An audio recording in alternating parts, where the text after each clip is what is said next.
25 years. Your home for Minnesota Twins baseball.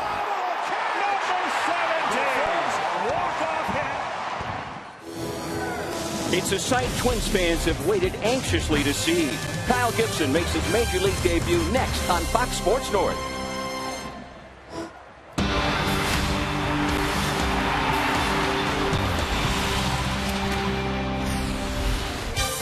It is a red-letter day at Target Field as Twins fans have filled the ballpark to witness the birth of a Major League career as Kyle Gibson takes them on for the first time for the Minnesota Twins. Game 3, Twins in Kansas City, and the spotlight remains squarely on Kyle Gibson, up from Rochester and ready to get rolling.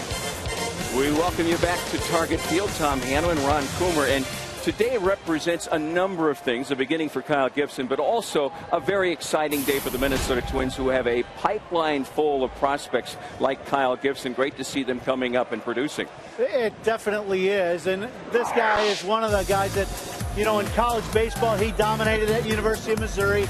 He comes into the minor leagues and has done very well in the minor leagues, and then gets hurt and has the Tommy John surgery. You know, that year and a half has elapsed, and he's pitched in the Arizona Fall League.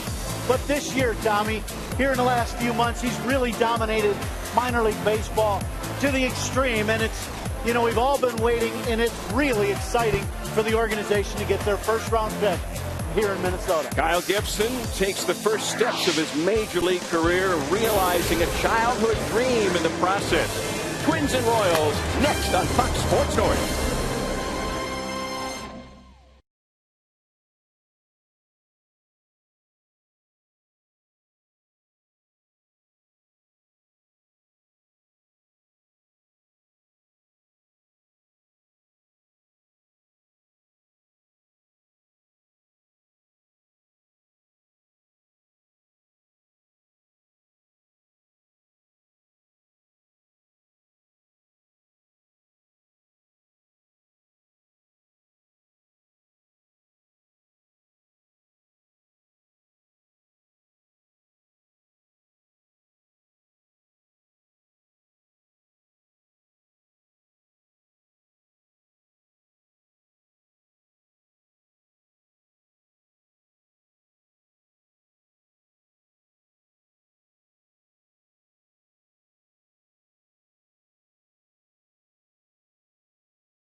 Is presented by Northland Ford. Visit northlandford.com and your local Northland Ford dealers today. By Menards. Save big money on all your home improvement needs at Menards. And by South Dakota Tourism. South Dakota, your American journey begins here. Twins fans have been waiting for this day since the Twins drafted Kyle Gibson with their #1 draft pick in 2009. As for Gibson, he's been waiting for this day since he was a little kid. Dick Bramer, Burt Blyleven with you for Game 3 between the Twins and the Kansas City Royals in this series. The Twins and Royals are battling it out for 3rd place. The Twins hope that when they're battling for 1st place, Kyle Gibson will be a big part of their rotation. I'll tell you what, I'm nervous. I'm excited for Kyle Gibson here this afternoon, making your Major League debut, a day that he will never, never forget. Well, Kyle Gibson's got some butterflies. He'll be taking on the Kansas City Royals, but it really is, as Jamie Hirsch tells us now, a dream come true for big Kyle Gibson. Absolutely. A special day. He just walked in, just finished warming up in the bullpen, and I'm sure there are nerves there, but he's got his game face on. Now, most baseball players will tell you they always dreamed of playing in the big leagues, but Kyle Gibson vividly remembers when that dream really took hold of him as a kid growing up in Indiana. My dad was a high school baseball coach as young as I can remember. I grew up going to his high school baseball practices. He was an assistant coach for our local high school, and the varsity coach was a good family friend, so I grew up with both of those families. And I actually, in 1st grade, we had to do an assignment of what we wanted to do when we grow up, and my mom still has the assignment. And I said, when I grow up, I want to be a Major League Baseball player. So whether it's coincidence or whatever, I think that was just something that was always something that I loved because of my dad. Well, that childhood dream comes true today for Kyle, and Mom and Dad will be watching from behind home plate. Stick around for Kyle Gibson's first pitch in the big leagues next on Fox Sports North.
Hand in hand with anticipation, where hype often outweighs the performance. But what happens when it doesn't? What happens when expectations, anticipation, and hype are all superseded by the performance? We might have that today, where expectations become reality.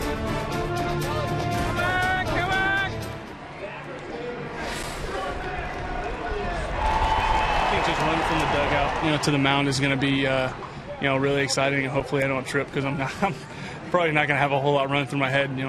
Hopefully there's a lot of people here, and it's going to be fun to kind of just soak it in. And I can't even really imagine what it's going to be like, because I've never played in front of 40,000 fans. Well, Ned Yost and the Royals will be watching, as everyone else will be watching, to see how Kyle Gibson handles everything that's involved in your major league debut. He got to the mound fine. He didn't trip over the first baseline.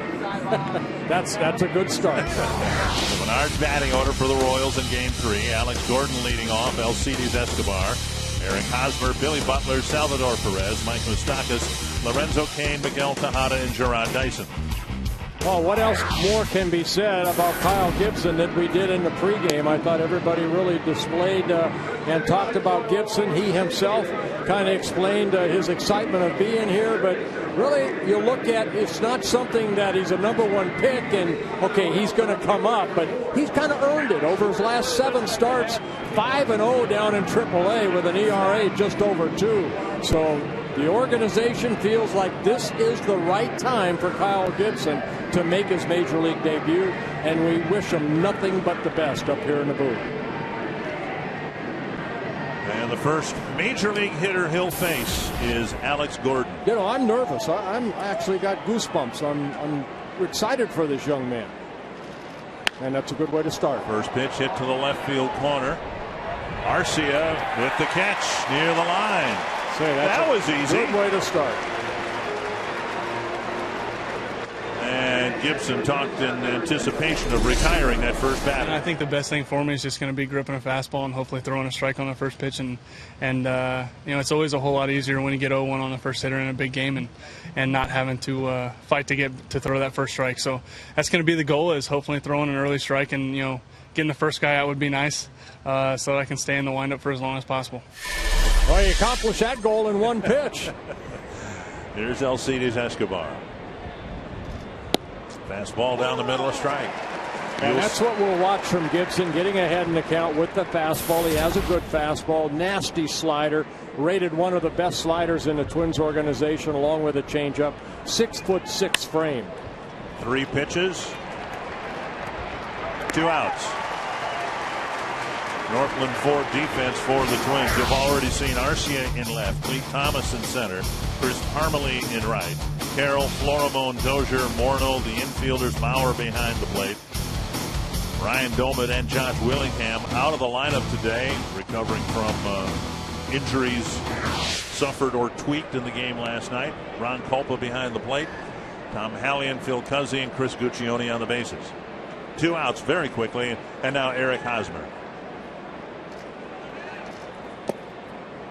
That's a breaking ball right there, the slider. Now, I always felt going into a ball game, if I'm the starting pitcher like Gibson is, advantage me, because these hitters have not seen me before. They don't know what I'm going to feature. So important for him to stay ahead in the count. Good fastball right there, down and away. And you'll see the 94 in the upper left-hand part of your screen a lot. That's where Gibson sits, right around 94. He can get it up to 95, 96 possibly. Foul back, and it's 1-2. It's amazing. I didn't have the Tommy John, but you talk to some people after the Tommy John, they say, well, I'm throwing the ball faster now than I did before he had the Tommy John. He had that Tommy John in September a couple of years ago. Could be his first major league strikeout. Just missed the corner. Well, good arm angle, good location. Maurer sitting inside, and he just missed the corner. Straight over the top.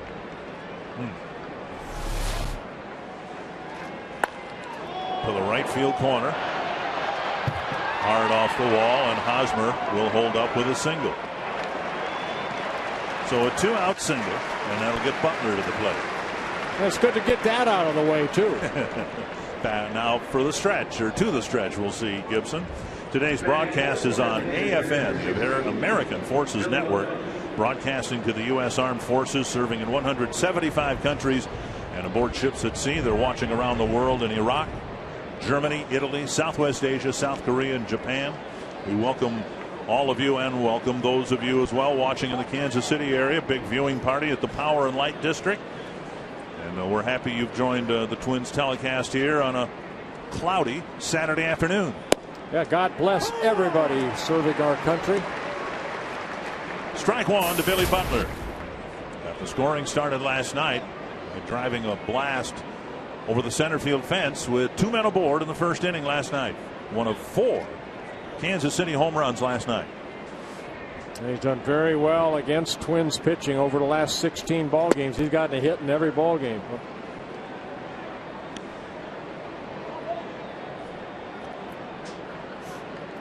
One and one to Butler.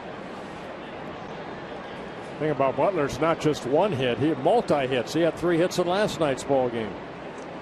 Hitting over 500 against the Twins this year.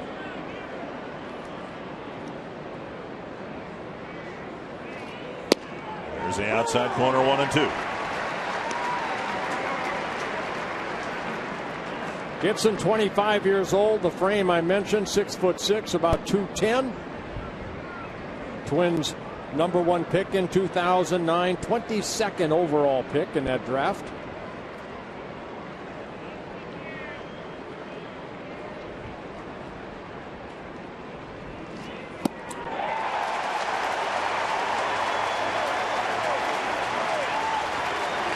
A real good first inning for Kyle Gibson, including his first major league strikeout.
Hit and got his first major league strikeout, striking out Billy Butler. Ron Gardenhire hoping that his lineup today can give Gibson some early run support. The Menards batting order for the Twins in Game 3.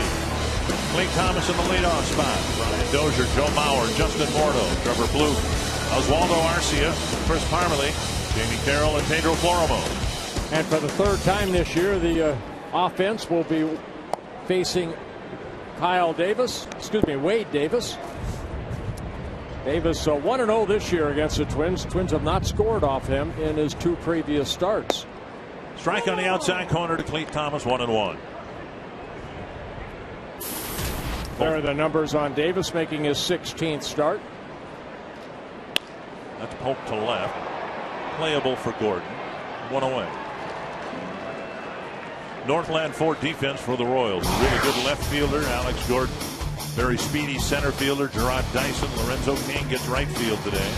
Moustakas, Escobar, Tejada, Hosmer, Perez surrounding the mound. Royals hit 4 home runs, scored 9 runs, but both managers believe that they won the game yesterday with their defense. Yes, they did. Royals made about 5 great plays behind James Shields and the bullpen. Brian Dozier, the batter. And he takes strike 1.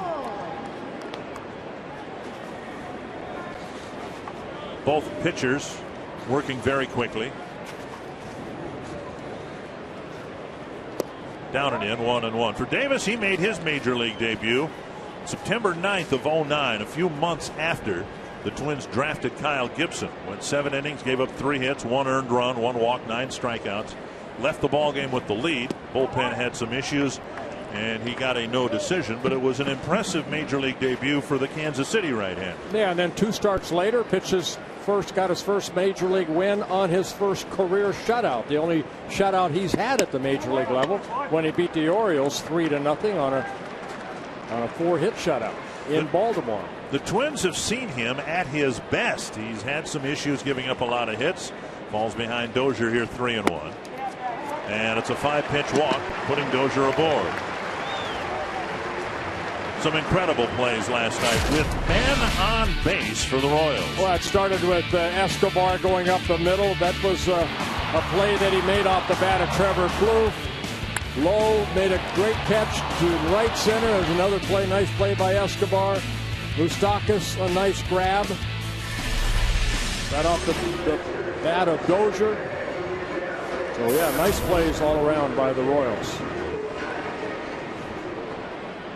With Dozier aboard, Mauer at the plate. Mauer looking for his first hit in the series, 0 for 8 with a walk. Missing ball 1. Yeah, Davis making his 8th career start against the Twins. He's 3-0 in his career against the Twins with a 3.57 ERA. The Twins have run up his pitch count. In each of his prior starts, he lasted just 5 innings and threw an average in the 2 starts of over 100 pitches.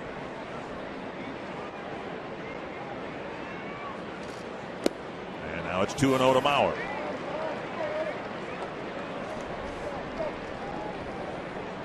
The Royals got Shields and Davis from the Rays and immediately took Davis out of the bullpen where he served last year for the Rays and put him in their starting rotation. Well, he was at one time in that starting rotation, but last year put in the bullpen, did a great job for the Rays. No shame in not making the Tampa Bay starting rotation with the great arms that they had, including Shields and Hellickson and so on and so forth. So the Royals, and we all know how precious starting pitching is in this game, and the Royals felt justified in making the trade. They got 2 starting pitchers in one trade. 2-1 to Mauer.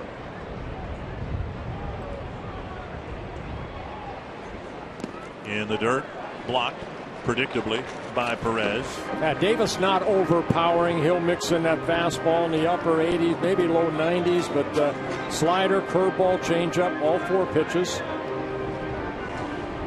High opponent batting average of .321, and then you mix in now 33 walks in 82 innings. Well, left-handers hitting .330, right-handers hitting .313. And it's a 5-pitch walk to Mauer. First and second. 1 away, Morneau to the plate. When you join the Twins season ticket family this year, you'll be hitting the sweet spot. Purchase any of the Twins season ticket packages and receive 10% off food, beverage, and merchandise bought at Target Field. Season ticket prices are also up to 20% cheaper than single game purchases. Call 800-33-TWINS or go to twinsbaseball.com and check out the options. I think you mentioned season ticket holder. Yeah, you mentioned the high pitch count. Well, you're as a pitcher, you create a high pitch count because of what Davis did right there. Walk 2 batters in a row. You know, and all of a sudden now you're at, you know, even though only 13 pitches, but only 4 strikes. Morneau, the batter, taking strike 1.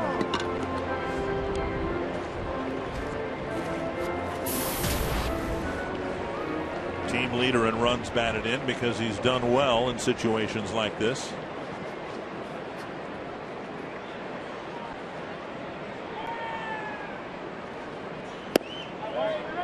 One and 1.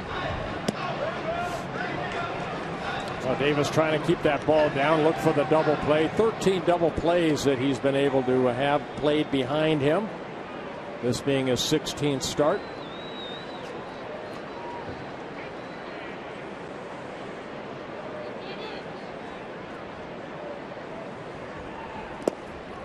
Dug out by Perez, 2-1.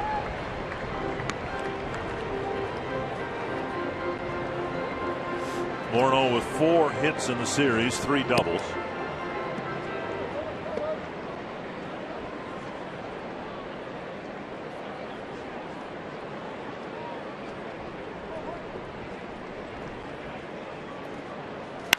To center. Dyson back. Can't catch it. Off his glove. Dozier had to hold up. He's being waved around. Right on his heels. Mauer coming to the plate. And it's another double for Morneau and a 2-0 Twins lead. Great read by Joe Mauer. He was almost on Dozier's back at second base. Dozier did have to hold up, but Mauer got a great read and took the gamble that Dyson was not going to catch it. Fastball, off-speed pitch, and Justin hitting it sharply. Dyson, tremendous speed as we see contact right there. Oh, flying off the bat. Dyson went back, leaped for it, and hit off his glove. And you see how close Joe Mauer is, right behind Dozier. And Twins take a 2-0 lead. Morneau makes Davis pay for his wildness. Now Plouffe, the designated hitter. First time this year that Trevor's been the DH.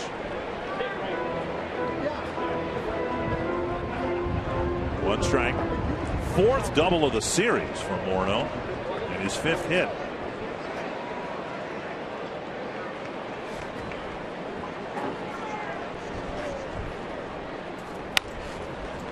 A breaking ball lifted foul. 0-2.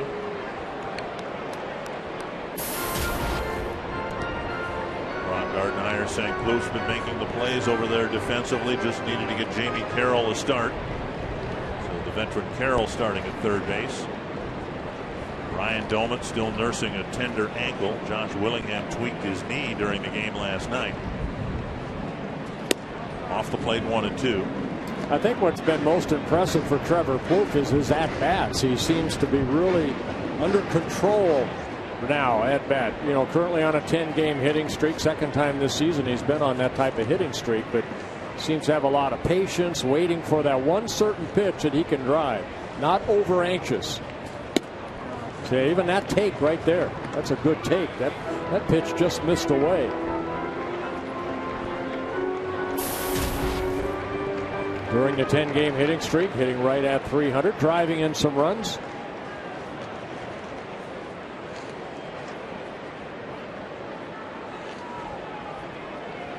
Two and two. And now another 3-ball count. Arcia on deck. Davis came into this ballgame 32 walks in 82 innings pitched. So at times his control has left him. Plouffe 0-2. Now the count's full. Foul back. You know, it doesn't sound like much, and it's, I guess, not dramatic, but there is a big difference. Someone like Trevor Plouffe, who last year struck out a little more than once every 4 times, and now this year once every less than 5 times. You just put the ball in play more, and your batting average should increase. Well, just getting more and more at bats, feeling a little more comfortable at the plate. I mentioned yesterday I was down at the batting cage and Tom Bernansky had Plouffe just kind of move his hands out a little bit. They did something and Plouffe went into the cage, and boy, he came back out. I mean, hit the ball well. He came back out, and I could hear Tom and him talking about, boy, that felt good. That felt good. So I'm sure as a hitter sometimes you get into little bad habits. Bruno got his hands back out there. Driven to deep left center field. Way back. Gone. And that happens. A 4-0 jump start for the Twins. Well, Trevor Plouffe hitting home run number 6 on the year. His last home run coming on his birthday here at Target Field. And Kyle Gibson says, oh, okay, thank you very much. Fastball. And the power. I mean, this is a nice swing right here by Plouffe. But, you know, that's the result of fouling off some tougher pitches. And then Davis made a mistake on the 3-2 pitch, and Plouffe was able to jump all over it. Trip to the mound by Dave Island. 2 walks, 2 extra base hits, and just like that, the Twins have jumped out in front 4-0. You know, we've been talking Kyle Gibson the whole game, but you know what? Also in the dugout, guys have been talking. I'm sure the players. Kyle Gibson making his major league debut. You get excited from time to time throughout the season. It's a long season, a lot of ups and downs. But when you have a youngster coming up and they make a big deal out of it, well, it excites everybody else. And you can't help but reflect back on your debut, right? And how thrilled you were. Yeah, they got me 2 runs. They didn't get a run 4 runs. Good thing it doesn't bother you anymore. Yeah. That was 1970. And yeah. Still have wounds. 2-0 now to Arcia. Pulled foul, 2-1. No, actually, I remember that ball game. They did score a run for me in the top of the first inning on that day back in Washington. And then 6 pitchers later, I gave it right back. 2-1. But if you're his battery mate today, Joe Mauer, you can't help but reflect what it was like when you first got to the big leagues. Different position, obviously, but the thrills you had and just the inner joy that you finally made it to the big leagues. 3-1 to Arcia. 3-2. Well, and we have children. You know, it's kind of like their little league games. You know, same thing. Little guys. You know, you get excited when you're going to go to your little league game practice or whatever, and you know, playing that first game. That's the excitement these guys still have and maintain at this level. It doesn't matter. Foul tip caught by Perez. Out number 2. Davis gets his second out on a strikeout. But some damage had been done off of Wade Davis because of the 2 walks, Brian Dozier and Joe Mauer. Chris Parmalee, the batter, the right fielder for the Twins.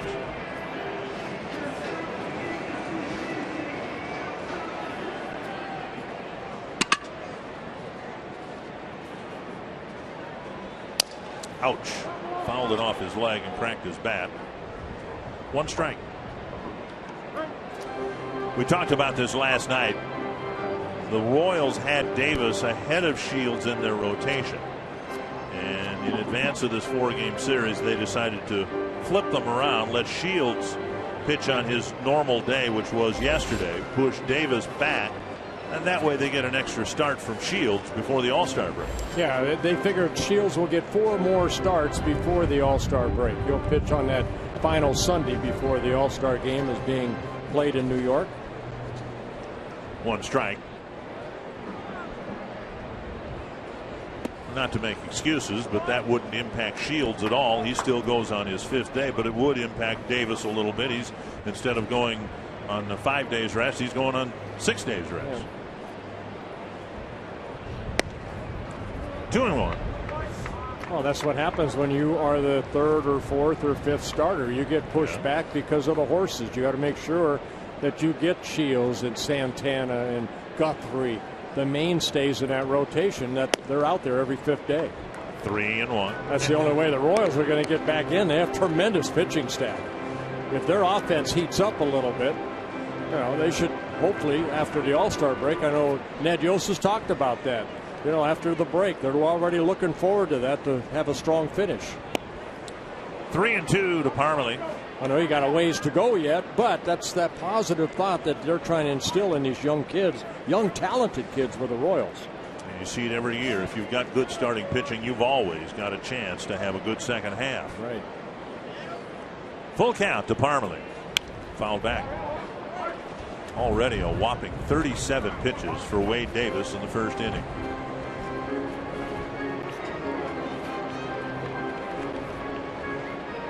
First runs that Davis has allowed against the Twins, his 2 prior starts, a total of 10 innings. He had 6 walks, but 3 runs he did give up, but they're all unearned runs. And Parmalee draws a walk, and that'll get Carroll, the 8th batter, to the plate this inning. 3rd walk of the inning for Wade Davis.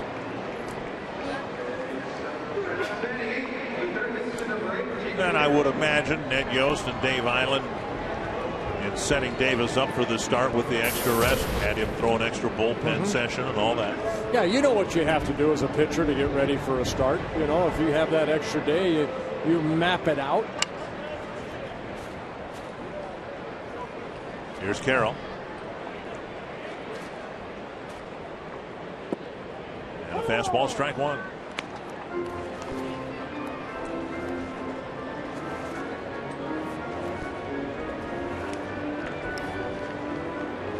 First series of the year between these 2 teams here in Minnesota.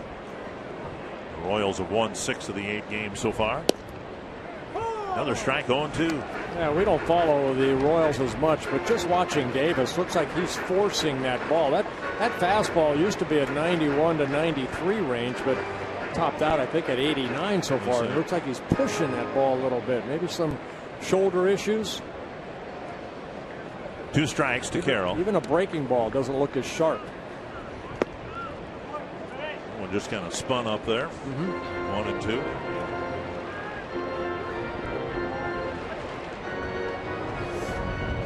Davis coming off the start back on the 22nd of June, and no decision. He worked 7 innings, pitched a good ball game against the White Sox, gave up only 2 runs. Squirted off the end of the bat, kicked by the second baseman. Parmalee alertly going to third. That ball had some side spin on it. Yep. And it took a funny hop on Tejada, and then he booted it into center field. Yeah, it looked like he tried to catch it with the heel of his glove. The ball just won't go in the heel. But a veteran Tejada playing second base saw that ball hit and then spin almost. Well, he ended up hitting his knee. Don't know if he got glove on it. And then kicked it out toward left field, and Parmalee alertly makes it over to third. Got a shin.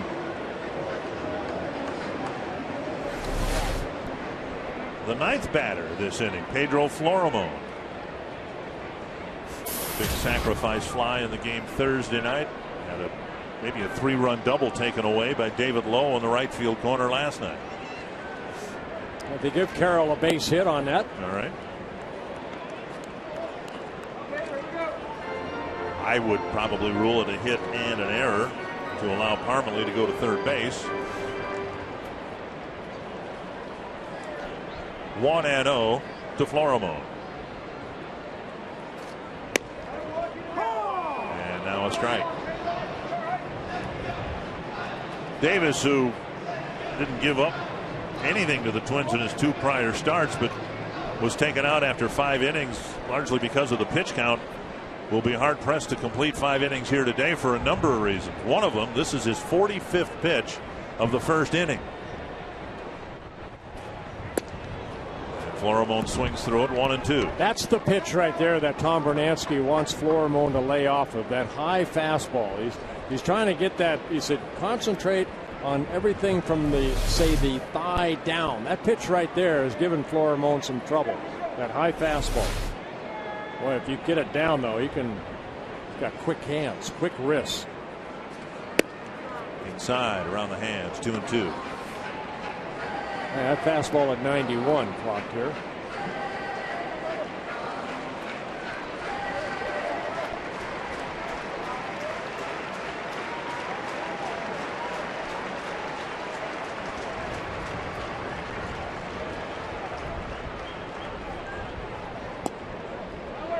Three, 2. 47 pitches, just 22 strikes for Davis. He's already walked 3 men in this first inning. Hosmer letting Davis know he'll be playing behind Carroll at first base. Parmalee at third.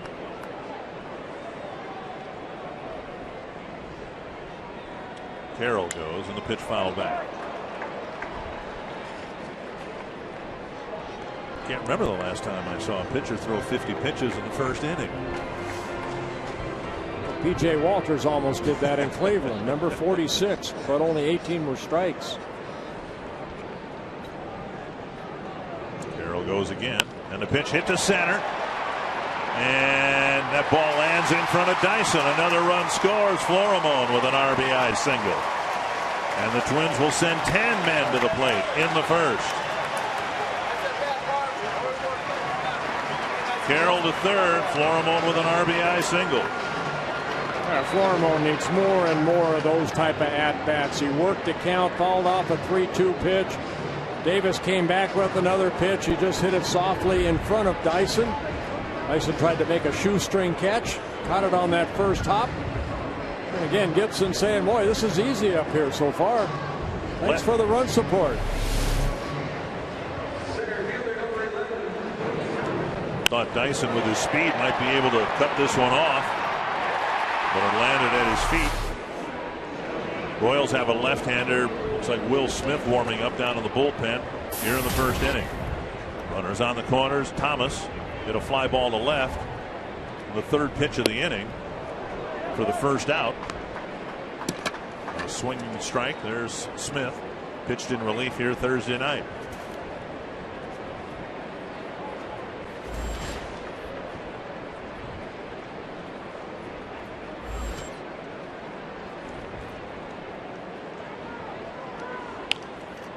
Foul back into the seats. 2 strikes.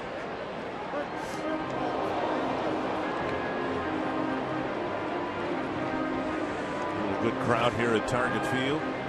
I remember you said you don't remember the last time somebody had over 50 pitches. Well, remember this. 52nd pitch of the first inning.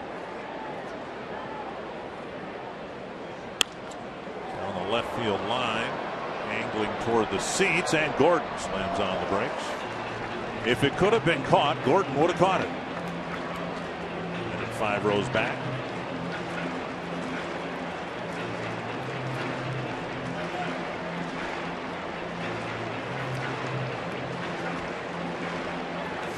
Now for Wade Davis, might as well get all this out because I don't know if he's going to last much longer. Making his 80th career start. 32 wins, 27 losses in his career. And a breaking ball gets a swinging strike 3. Thomas makes 2 of the 3 outs. But in between, a 5-run first. Plenty of early run support for Kyle Gibson.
Ask us a question at carsoup.com/baseball. Red Wing, Minnesota.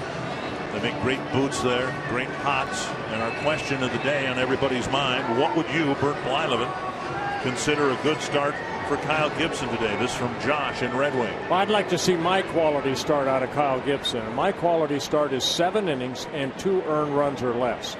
That's what I would like to see from Kyle Gibson here. Now with a 5-0 lead, continue to attack the strike zone, and he will do that. Salvador Perez, the first batter of the 2nd inning. And it's a belt-high strike. So far, so good in the strike-throwing department for Gibson. 13 pitches, 10 strikes.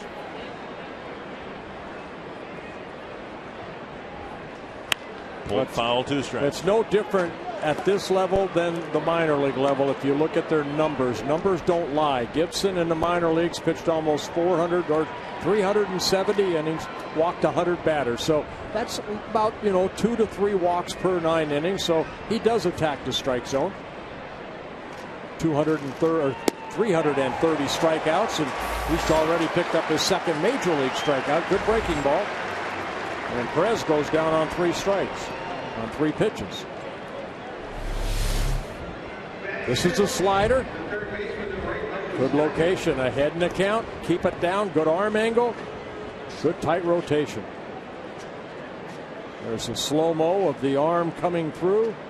and the twist your elbow does, no matter if it's a breaking ball or a fastball. And no matter whether you've already had Tommy John surgery or it's coming up for you, you see that replay on that Phantom cam, and it makes you wonder how anybody who ever threw a baseball hasn't needed Tommy John surgery with the torque on that elbow. 1-1 to Moustakas. Lorenzo Cain will follow. Moustakas, one of the 4 home runs hit by the Royals last night, as they jumped out in front 6-0 early in the ball game. Just missed with that fastball. You saw him shake off, and maybe Joe went fastball away. He wanted to go fastball in and just missed inside. I suspect we won't see too many shakeoffs though today, will we? That to the gap in left center field, and that'll run to the wall. It'll be an extra base hit for Moustakas, a 1-out double.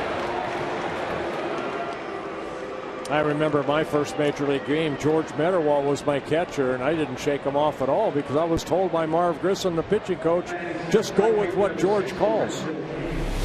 Because, you know, they've been there. Joe Mauer knows these hitters. That ball just left up a little bit. And a good piece of hitting by Moustakas, taking that pitch the other way for a double. Lorenzo Cain, the batter. His 11th double of the year.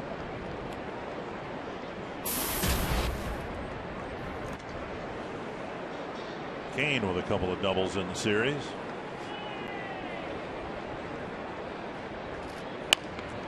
Bounced foul over the head of Eddie Rodriguez. 1 strike.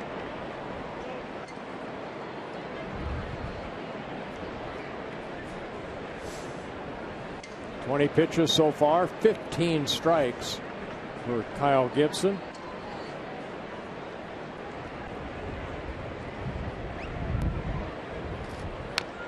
The number 44 hasn't been worn with too much distinction in Twins history. The last player to wear it, number 44, Matt Maloney last year, Chuck James the year before that, Randy Flores the year before that, Bobby Keppel 2009, Ryan Jorgensen 2008, Ramon Ortiz 2007,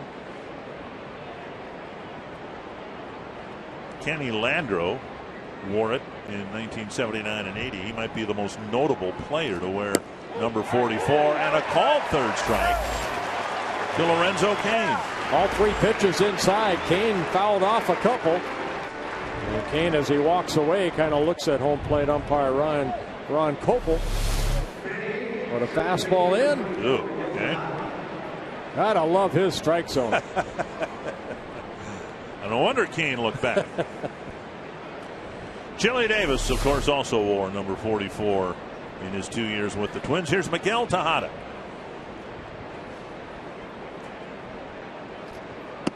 Down and away, ball 1.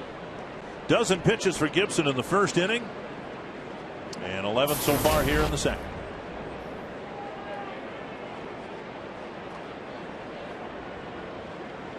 Tejada signed a minor league contract by the Royals over the winter. Made the ball club. Utility infielder. Guy with a lot of major league experience. Managers, pitching coaches, former pitchers talk about the angle that the ball is thrown to the plate. Gibson with that high angle downward toward the plate. That's what I was looking forward to today because of the height. You know, 6'6".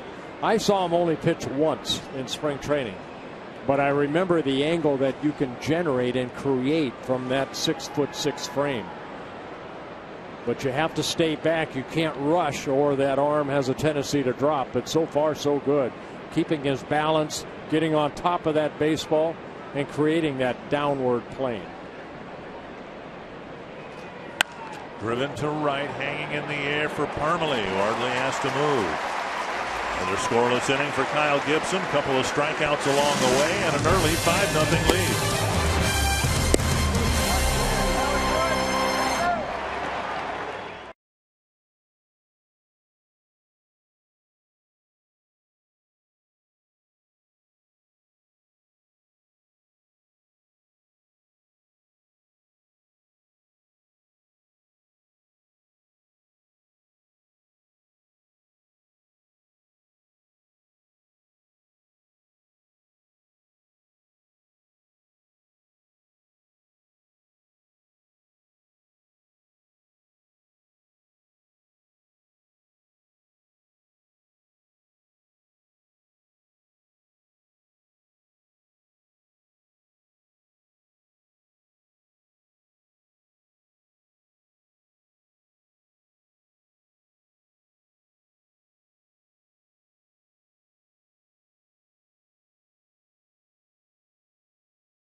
tonight. Couple of scoreless innings, 5 early runs of support. Brian Dozier taking strike 1. Happy to have one of my favorite people of all time, Frank Quillisi, with us. Frank's done just about everything the Twins have asked him to do over the years. You've served in more capacities than anybody. The only thing you haven't done is own the ball club, I think. I wouldn't want to. Believe me, I wouldn't want to.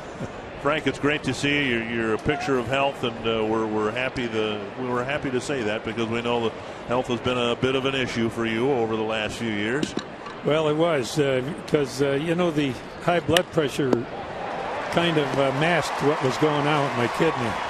Dozier with a drive to right and a leadoff single in the second, and that's why you're here to talk about kidney donation and how important that's been to you. You probably would not be here without one.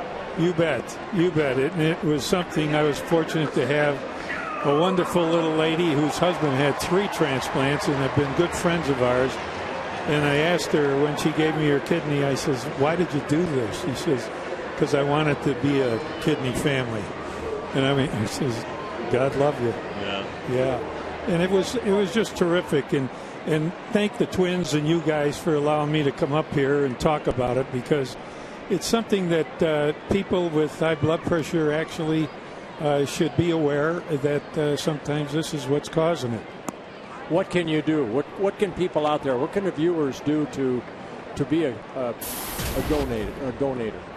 It's pretty easy, Bert. If you drive a car and you put the D on that, they've told me that if everybody put their name, the D on their driver's license, we wouldn't have to have any donors, because there would be enough for everything, including heart transplants. Now, when you do that, when you have that designation on your driver's license and something catastrophic happens, then you're able to donate multiple organs to whatever the need might be, right? Right. They'll take it from actually from the person itself, or if they were in a crash or something like that, they could actually do it that way.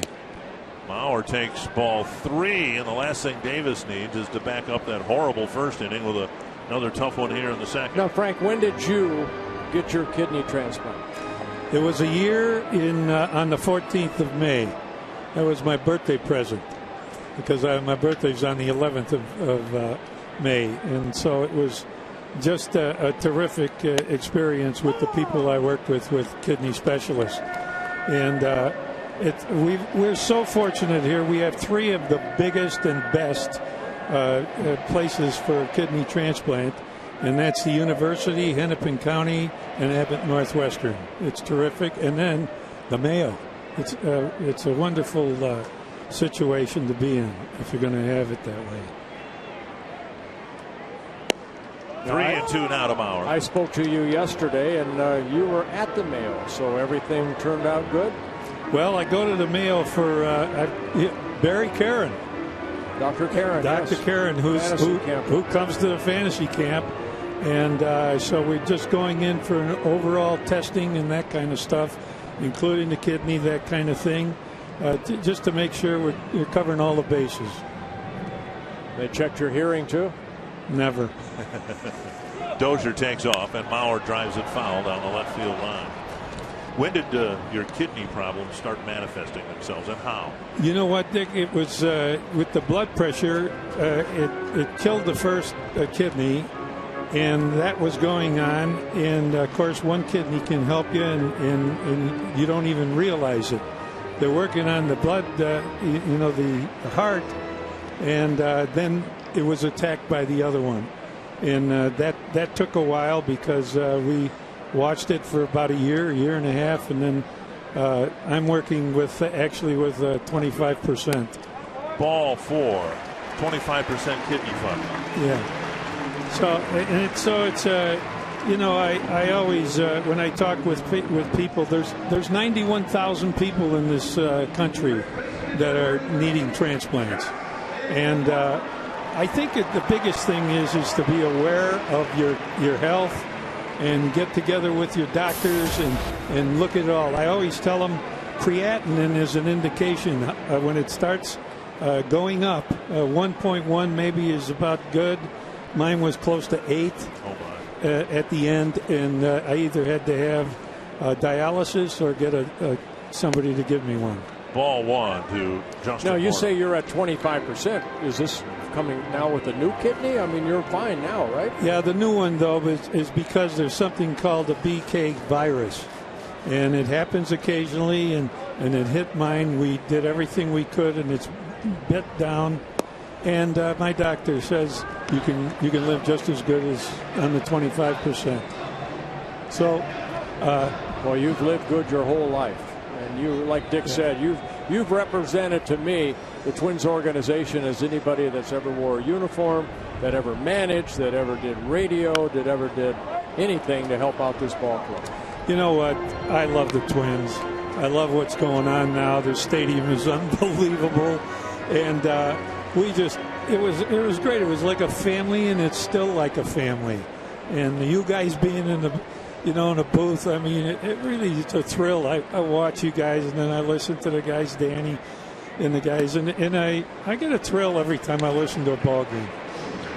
Well, you've meant so much to the Twins organization. We're happy that your health situation has improved to the point where you're able to get out and come to games and be a spokesperson for the National Kidney Foundation. And so far, so good on this day with Morneau taking a strike, now 3-2. Well, how long were you from the point where it was determined you needed a transplant to you actually had the transplant? How long were you on the list? Oh, I went on the list right away when we found out that it was working on the other kidney, and I was very fortunate to have somebody that was willing to give me a kidney. And Davis just slumps his shoulders. He's packed up the horrible first inning with a single and a pair of walks, and that's going to be the end of Wade Davis's day here at Target Field. Well, Frankie, I've always admired you. You were my manager. You gave me the ball. You left me out there to win or lose, and I appreciate that. Well, I appreciate your friendship over the years. Let me tell you one thing. One of the writers one time says, "Well, you dodged a bullet." I said, "Why?" He said, "You left Blyleven in after the 7th inning." I said, "Really? I dodged a bullet?" Look into our, at the bench. Who would you put in? And he'd shut up. And you finished the game. This guy finished over 65 games for me. Davis is knocked out here in the second. Our thanks to Frank Willesee.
Your link to what's next. By Grand Casino, the best stories start here.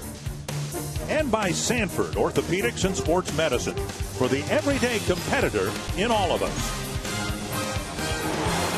Good start for the Twins and their fans here at Target Field, already 5-0, and they're already into the Kansas City bullpen. Well, Will Smith, he came in a couple days ago in relief. Actually, last night worked an inning and 2/3 of shutout baseball. Now, Will Smith was mainly a starter in the minor leagues. Just as of June, they put him in the bullpen in the minor leagues. So he's a guy that can go deep into the ball game. Strike one to Plouffe, who hammered a 2-run home run into the bullpen in the first inning, taking the score from 2-0 to 4-0. Yeah, Will Smith last night threw 21 pitches, 16 for strikes in an inning and 2/3 with a couple strikeouts. To right field and deep. Back is Kane. Makes a reaching catch on the track. Front two runners will tag. A sacrifice fly for Plouffe, and it's 6-0. Yeah, Plouffe picking up his 3rd RBI of the ball game. And Kane having to go to the warning track, making a nice catch. That scores Dozier. Also allows Joe Mauer, who was at second, to tag up and move over to third.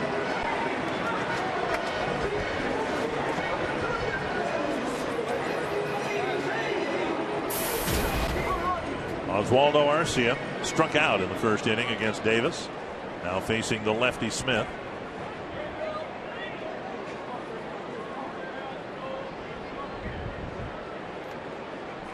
Outside, ball one.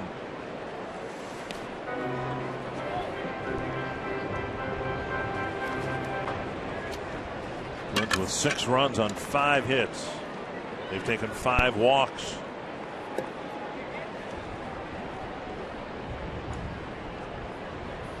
Arcia swings and misses.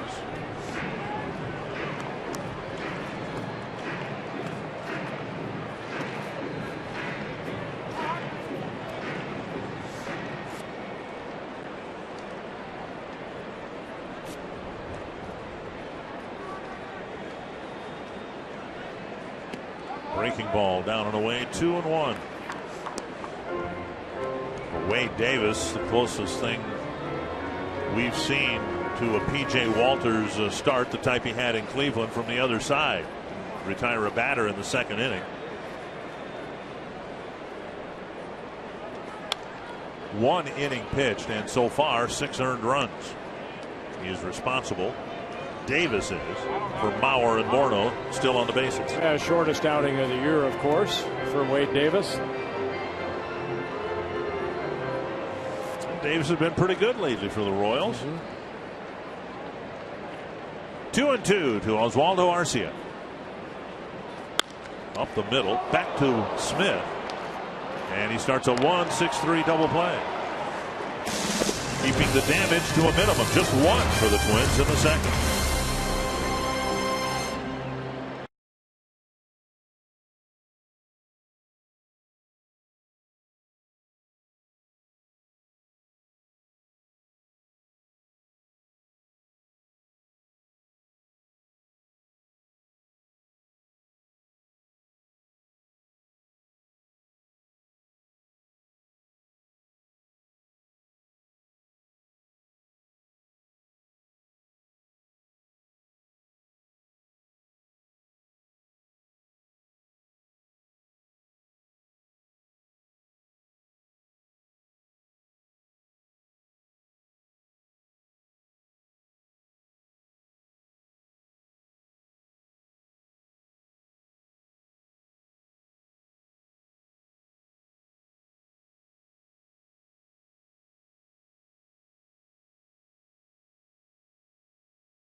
Gibson a 5-run lead as he makes his major league debut. I'm joined now by Mom and Dad Gibson. We're talking to Sharon and Harold, who have joined us all the way from Indiana. If there's one person who's more nervous on this day than Kyle, it's got to be Mom. How are you feeling right now? I'm actually doing a lot better now that he got through the first inning. That first out on the first pitch was a relief. So it's just exciting to be here. I'm just thrilled for him. And we've got so many family members that are here. That helps kind of keep the nerves a little calm. So I'm doing well. Yeah, you said there were over 30 family members from really all over the country here. What is this like for you to watch your son out there on a major league mound? It's just indescribable. It's such a blessing. I mean, he's been playing since he could throw a ball at 3 years old, and he had written a paper in second grade that said, when I grow up, I want to be a Major League Baseball player. So his dream's coming true, and I'm just so excited to get to be here to share it with him, and it's just a dream come true. We're so blessed. Well, he's certainly fun to watch. Now, Harold, I got a chance to talk to Kyle a couple days ago, and he said really that first out would be really key for him to get. Had to be a big relief for you to see it come on the very first pitch. Well, absolutely. Anytime you can get an out on one pitch, being a former pitcher, that's what you want. So for me, you're right. It was probably maybe more of a relief for me than him, but yeah, it was good to see. You're a baseball guy. He credits you with really giving him that love of baseball. You coached him in high school, I think. Is that right? Yeah, I was an assistant on the team, and it was fun to be around. So Absolutely. Tell us a little bit about Kyle, the person behind the player, as we're cheering him on. I'm sorry, I didn't hear you on that. It's okay. You're trying to watch your son pitch. I get it. Just tell us a little more. We don't know too much about Kyle. What is he like on and off the field? What are the Twins getting in him? Well, Kyle's pretty competitive. Whether we're playing cards or we're playing putt-putt or we're out fishing or whatever it is, he's going to be pretty competitive. So I think they've got that. I think Kyle's a guy that wants to give his team a chance to win. I think he understands his role. I'd like to think that he keeps things in perspective pretty much. He doesn't get too high or he doesn't get too low, and we've talked about that. So hopefully they'll get a pitcher that'll put on a few more pounds, though, as well, a little more longevity. So absolutely. We're going to bring in Kyle's high school baseball coach as well. You said you had a conversation with him recently. What'd you tell him coming into this big day? Oh, I couldn't give him anything that he has already prepared himself for. Kyle's got a great established foundation due to his parents and his upbringing, but I just said he's ready for it and be excited and take a chance and go ahead and do what you do, and he's doing fine right now. Did you have any idea watching that kid on the mound in high school that he'd turn into this? I knew that he had the potential. Certainly he has a lot of tools, but I think what makes Kyle special is he doesn't take anything for granted. He understands how hard he had to work. His mental preparation, his focus, his concentration allowed him to take all of those God-given abilities and put it into work, and that's why he's here. All right, thanks. We do want to bring in Kyle's wife, Elizabeth, for one quick question. My big question, how did he sleep last night? I think he did okay. Probably tossed and turned a little bit, but he got some sleep, so glad for that. Well, it's very exciting. We thank you all for joining us. Kyle Gibson doing a great job so far here in the third inning, Diggenberg. Well, thank you, Jamie. Yeah, nice to hear from the folks and the wife and the coach. Very nice. He's handled the Royals quite well. He's having a tough time with Gerard Dyson's speed right now. Well, who doesn't? Fly ball short center field. Thomas coming in. Dozier out. And Dozier with the catch. One down. Dyson narrowly beat out an infield hit. Great play by Florimone to make it close. And then Dyson stole second base, one away. Yeah, that's Dyson. I mean, that's all he wants to do is just slap the ball, and you could see it was out of the reach of Gibson, and once that happens, you're not going to get that guy right there. He's one of the quickest guys in all of baseball. And then he steals second, his 10th stolen base in 11 attempts. I asked Ron Gardenhire this morning about Gibson. We can look at the numbers, see how well he did at AAA and all that, but what is he like in terms of fielding his position and holding runners? As he does really a good job in each regard, has a slide step that he will use. Didn't do him any good with Dyson at first when he needed to throw a strike. He didn't use the slide step, threw the strike, and Dyson got his stolen base. But he's a well-rounded pitcher. That's my phrasing, not the manager's. Well, and you pitch to the scoreboard too. I'm not worried if I'm out. I've had a 6-0 lead. I'm not really worried about Dyson. I want to get this guy out here at home plate. He was able to do that against Alex Gordon. Got him to pop up. Escobar with 2 strikes. You know, I mean, yeah, you'd like to, hopefully pitch a shutout or pitch shutout innings, but When you got a 6-0 lead, that board up there a lot of times dictates how you go about your business out on that mound. Now it's how quick I can get that guy out at home plate, not the guy at second, whether he's going to score or not.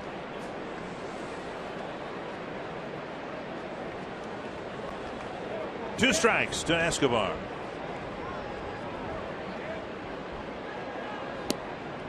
Just missed the outside corner, 1-2. You know what I like, what I've seen so far? He has worked ahead in the count. I think this is the third or fourth time he's thrown a 0-2 pitch, and they all have been down. He hasn't made a mistake up on an 0-2 pitch. He's really tried to bury that ball down, try to get the hitter to get himself out. So working ahead in the count and keeping the ball down in the strike zone. Pulled foul. Good pitch right there, middle in.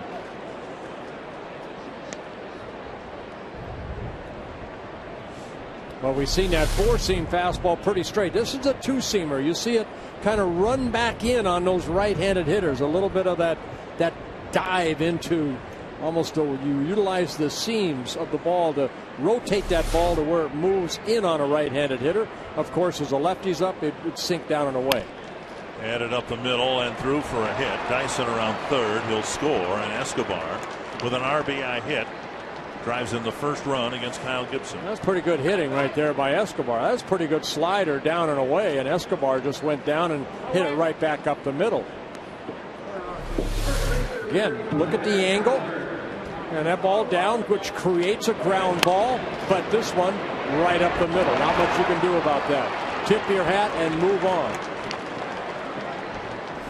Hosmer lined a single off the fence in right field his first time up.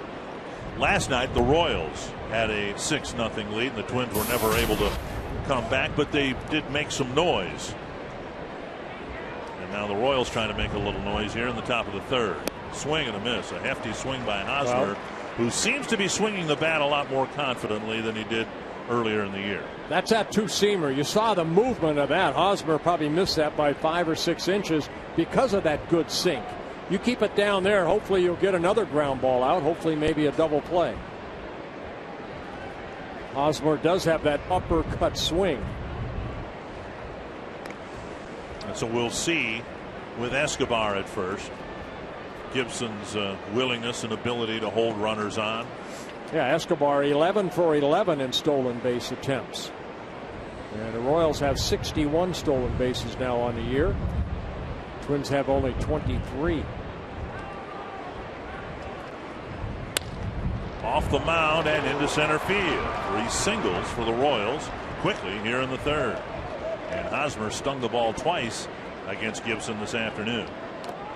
That'll bring up Butler.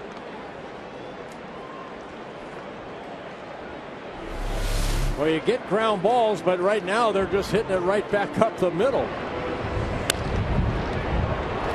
So Hosmer 2 for 2, 5 hits for the Royals. Yeah, hits are even. The runs decidedly are not. Here's Butler, struck out to end the first inning. Butler's grounded into 8 double plays on the season.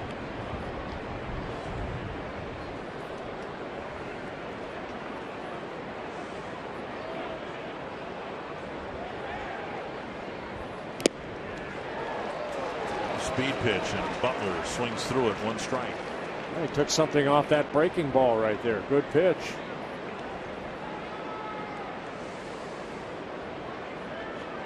There must be more awareness from Gibson about the Royals and their history. Going to college at the University of Missouri in Columbia, about 3 hours from Kansas City, 2.5 hours, I guess, from Kauffman Stadium. Swing and a miss, 2 strikes. Good change up there. So he's aware of Butler and is aware of how powerful he is. And he's given him a slow breaking pitch and a changeup to get strike 1 and strike 2. You know, and that's a good sign, too, of a young pitcher. Rather than sometimes you fall into trouble, you feel like you have to throw harder. And there, it's slow breaking ball, then the changeup. 2 strikes to Butler. Again, head in the count. See where this pitch is. And good block by Mauer. Again, every time he's been 0-2, that pitch has been right near home plate. He hasn't left it up at all. 3 strikeouts already in the ball game for Gibson.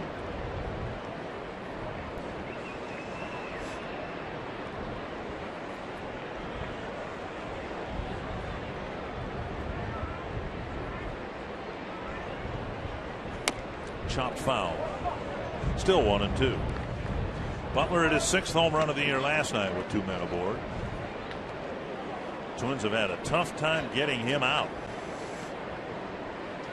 He's a good hitter. Butler's just 27 years old, already in his 7th season with the Royals. Made the All-Star team last year. Hit 29 home runs last year, career high. Also drove in 107 runs. That also a career high. Struck him out twice.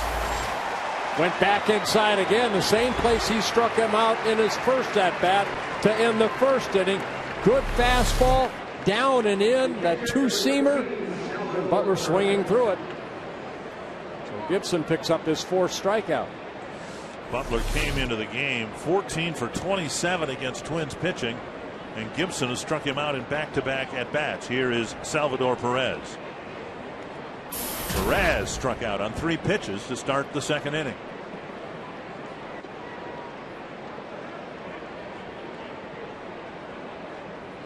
Pulled foul, tapped foul, 1 strike.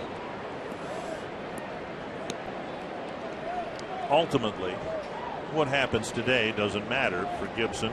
He wants to do well. Twins fans want to see him do well. Ultimately, his future as a big league pitcher will be dependent on how he handles situations like this. He's got a comfortable lead, but the Royals with 3 hits, a little damage control here would go a long way toward boosting his confidence. Off the glove of Florimon, and it'll be another Kansas City run. A liner off the bat at Perez, and it's 6-2. Looked like that hit the thumb of Florimon's glove. Yeah, Perez jumped all over that pitch that was up, and boy, he's strong. This young kid from Venezuela, only 23 years old, he's going to be a good one if he stays healthy. Perez picking up his 31st RBI. 4 hits in the inning and now 2 runs, and Moustakas at the plate, and the first trip to the mound by Rick Anderson. Quick trip to the mound by pitching coach.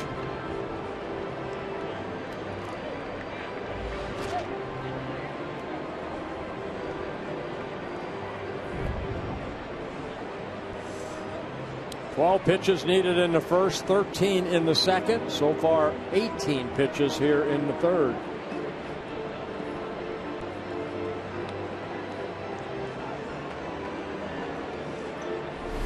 Watch Perez right here. He's kind of a lunger. He'll, good. That ball left up, but boy, he got good wood on that. And that got past Florimon in a heartbeat.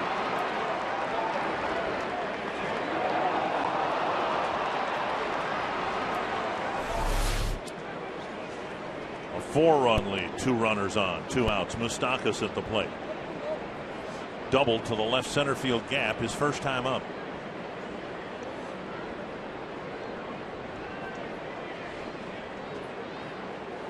Check swing. Did he go? Nope. And, ball, no strikes.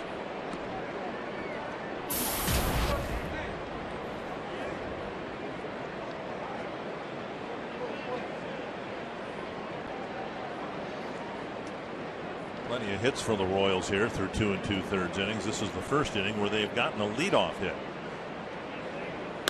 Roller to second. Should take care of it. Scooped up by Dozier. Good trip for Rick Anderson. 4 hits, couple of runs for the Royals at 6-2.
Kyle Gibson now with a 4-run lead. You can participate in the AT&T Twitter poll, and today we're asking you, will Joe DiMaggio's 56-game hitting streak ever be broken? You can vote via Twitter using the following hashtags.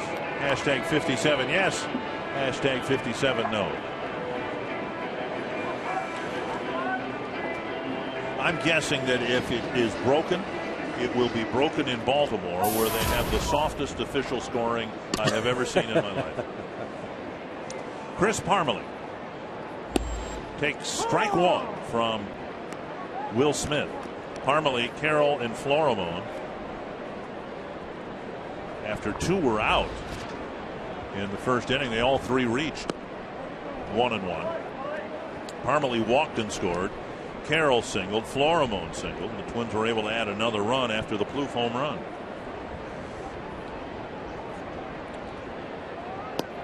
Slow breaking ball over for strike 2.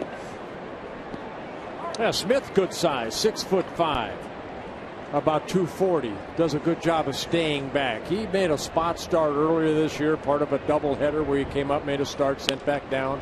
3 different stints this year with the Royals. Dyson with the catch, 1 away. You can be part of the broadcast by voting for who you think is the Arby's Value Player of the game. Text value, a space, and the player's last name to 234-234. Let us know who you think had the most value in today's game, and we'll tell you the winner in the postgame show. 1 gone, Jamie Carroll, the batter.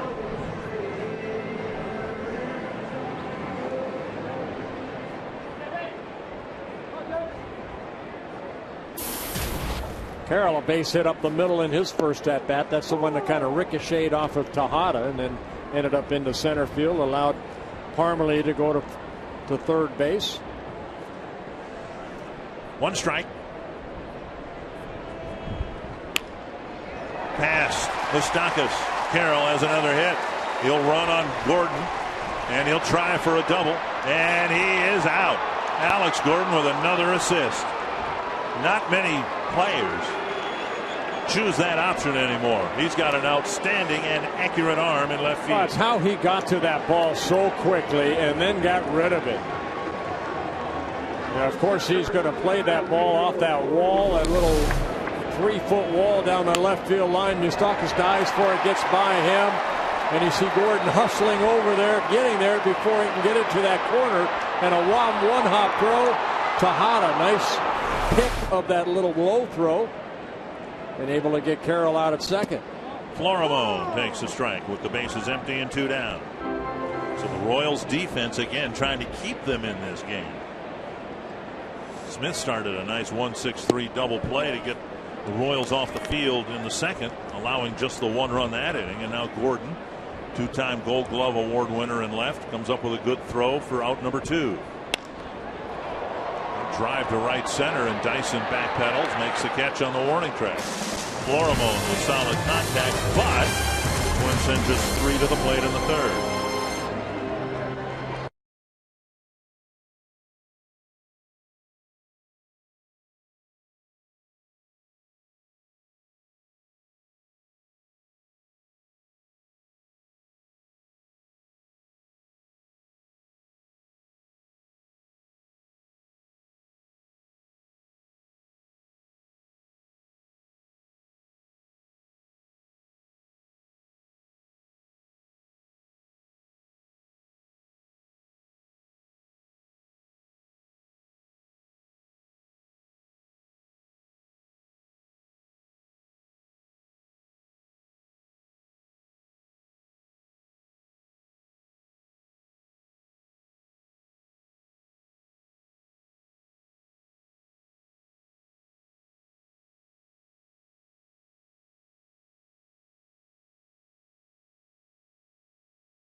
late in the series, 2-1. Our Pepsi fans of the game enjoying Twins baseball on a very pleasant Saturday afternoon. We're very glad that you are with us. Also very happy Ron Coomer's with us again as we work our way into the middle innings here. Welcome back, Coom Dog. Lorenzo Cain will lead off the fourth against Gibson. Gibson's already seen a lot in his first 3 innings. He has not seen a 1-2-3 inning yet. Royals got a 2-out single in the first, a 1-out double in the second, and put 4 hits together to score a couple runs in the third. Called strike 1-1. Cain was called out on strikes on a pitch that looked to be 4, 5, 8, 9 inches come on, inside. Good pitch. 1-1. Gibson's picked up 4 strikeouts and gets a big swinging strike 2 from Cain on that pitch. You know, he struck out Butler twice on that pitch right there, and then you can see the movement. I mean, good hard fastball, good angle, and that downward plane. Yeah, I think that's the big thing, the downward plane. Gibson, big tall guy, and throws from up top to down, and that is the big key. Check his swing, 2-2. Well, Cohn, you played with a guy toward the end of his Twins career. I believe you played with Scotty Erickson, who had, he was 6'2", something like that, 6'3", but he had that good downward angle sinker. And a tremendous sinker. Yeah. And the thing about Scotty is he got a lot of those ground balls. This ball's hit. It's kind of the cheat swing where you get way out in front knowing that ball's coming inside. Because he's been pitching him his first at bat, he struck him out inside right there. Cain cheat, and that's basically what the hitter has to do to try to do what he did right there. Well, especially when a guy like Gibson, he's got the angle that you guys have talked about, pitches in. So now what you're doing is you're speeding his bat up right now by pitching him in. You got a lot of options of going away. You know, slider, changeup, 2-seamer away that comes back. I bet they go away right here, only because I went a couple times that Mauer sitting a little bit away. And that breaking ball, wow, that was better than the strikeout pitch that struck out Cain the first time. Had some issues with balls and strike calls tonight. Some pitches that have been pretty good. This one's got to be a strike. Watch this breaking ball right here. Yeah, inside. Oh, yeah. Fox tracks never lie. Popped up. And Mauer with the catch. Cain retired, 1 away. That'll bring up Miguel Tejada. Coming up in July, baseball's greatest stars gather for the biggest event of the summer, the Midsummer Classic, returning to New York, this time at Citi Field. And home field advantage of the World Series, of course, on the line. 2013 Major League Baseball All-Star Game live from New York, July 16th, only on Fox. Let me ask you, Jaron, about that. Home field advantage. You like the All-Star Game meaning that something now? No, not at all. No? I think it's terrible. I think it's one of the worst things we're doing for the playoffs in the World Series because, as you know, playing in the All-Star Game, I played in it. It's such an exhibition of a game until maybe the last couple innings. How do you let that kind of game where it's not played the same as the 162 games are played affect who gets home field advantage in the World Series? I think what they try to do, because there were a lot of all-star players for a while there, 5, 6, 7 years ago, maybe longer, decided, you know what, I'd rather have the 3 days off. Yeah, and I understand that's why they put that in there. And to me, that's a shame because players, you know, if you follow the history of our game and when we all grew up watching all-star games, how important that was. You know, in my house, all of our buddies, you shoot to a house and sitting in front watching your favorite players play, and you know that was so important to watch those games. It meant so much to the players back then, though. And then I think for a while it didn't mean the same, and that's why I think they changed it. 2-2 to Tejada. I mean, to have Sandy Koufax and Juan Marichal on the same team for a day, right? Or Bob Gibson. I remember growing up as a kid, and it seemed like the Reds were playing the A's when I was a young kid. The Big Red Machine against the Sal Bandos and Reggie Jacksons, and you know you would never miss that day. Right. 2-2 again to Miguel Tejada.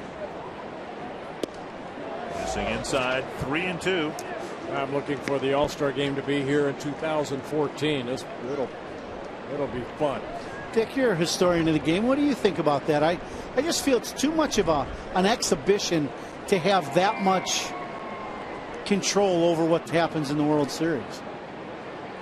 3-2 pitch, and Tejada chops it foul. Well, they'll never get it back to where it was. And Bert said, you know, there was, if not contempt, at least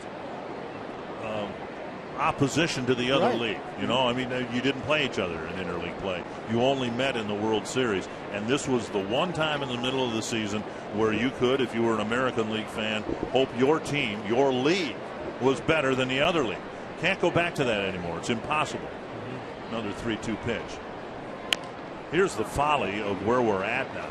Let's say Jose Altuve of the Houston Astros is Houston's pick for the All-Star game. He can deliver a hit in the 8th inning that will determine where the World Series is playing, even though his team might end up 45 games out of first place. Well, so much has changed, even to the point the umpires now. You used to have American League umpires and National League umpires. I mean, the whole game has changed. And to your point, Dick, I just don't think that makes much sense to have that scenario work out. Drilled to left. Great at bat by the veteran Tejada. And he bounces one off the warning track. He'll dig for second. Arcia's throw to the bag. And it's a double. And Tejada with some animation. Great at bat. He lined out to Parmalee his first time up. Now he hooked one into the left field corner for a 1-out double. Yeah, it looked like a high breaking ball right there. And Tejada, you know, the kind of a lot of these young kids, they say they really like his enthusiasm. He meant a lot in that clubhouse. That breaking ball kind of stayed right there. Tejada, good swing. A 1-out double, his third double. Yeah, that's right in the zone where Tejada's looking for the ball. That ball kind of spun. It really didn't bite like some of the other sliders Gibson has thrown. Here's Dyson. A soft liner picked off by Dozier. Dyson quickly retired. Everything involving him has to be done quickly. And Tejada goes to third, 2 down. Twins tickets remain available and affordable. A summer's worth of great times here at Target Field. Check out the Steal of the Week and demand-based pricing for great deals on single game purchases all season long. These and other special deals available every day of the week at twinsbaseball.com/tickets and by calling 800-33-TWINS. Royals now have 5 hits in their last 10 at bats, and that string, if you can call it that, a bad stretch, all began with Dyson's infield hit. He just hit a chopper toward Florimo and beat it out. And now, second time through the order, the Royals have had some better cuts against Gibson. Gordon with a fly to left and a pop up to second. Ball 1. Gibson won't have a 1-2-3 inning here in the 4th. He can't hang a 0 up after giving back a couple of runs in the 3rd. Yeah, Gibson working out of the windup. I like that. 2 outs, runner at third.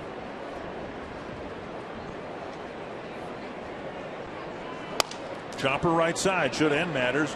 Dozier has it over to first. And another scoreless inning pitched by Kyle Gibson in his major league debut.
Gibson had a tough time of it in the third inning, but he had a better fourth. That's a necessity right there. We saw Deduno and Mauer talking after the 7th inning the other night, but this is an ongoing thing. It should be as the game goes on. The communication that you have with your catcher, if you're the pitcher, that's a must.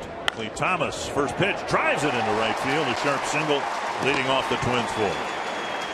Lee Thomas, a hit, and a hit against a left-handed pitcher as he continues to do a good job in the leadoff spot and in center field. I mean, last night I mentioned as a leadoff hitter hitting .272, and he picked up a couple hits last night in the leadoff spot. 0 for 2 coming into this at bat. Good solid swing. Gets his first hit, and for the Twins, they're 7th. Now the hits are tied, but the Twins lead 6-2.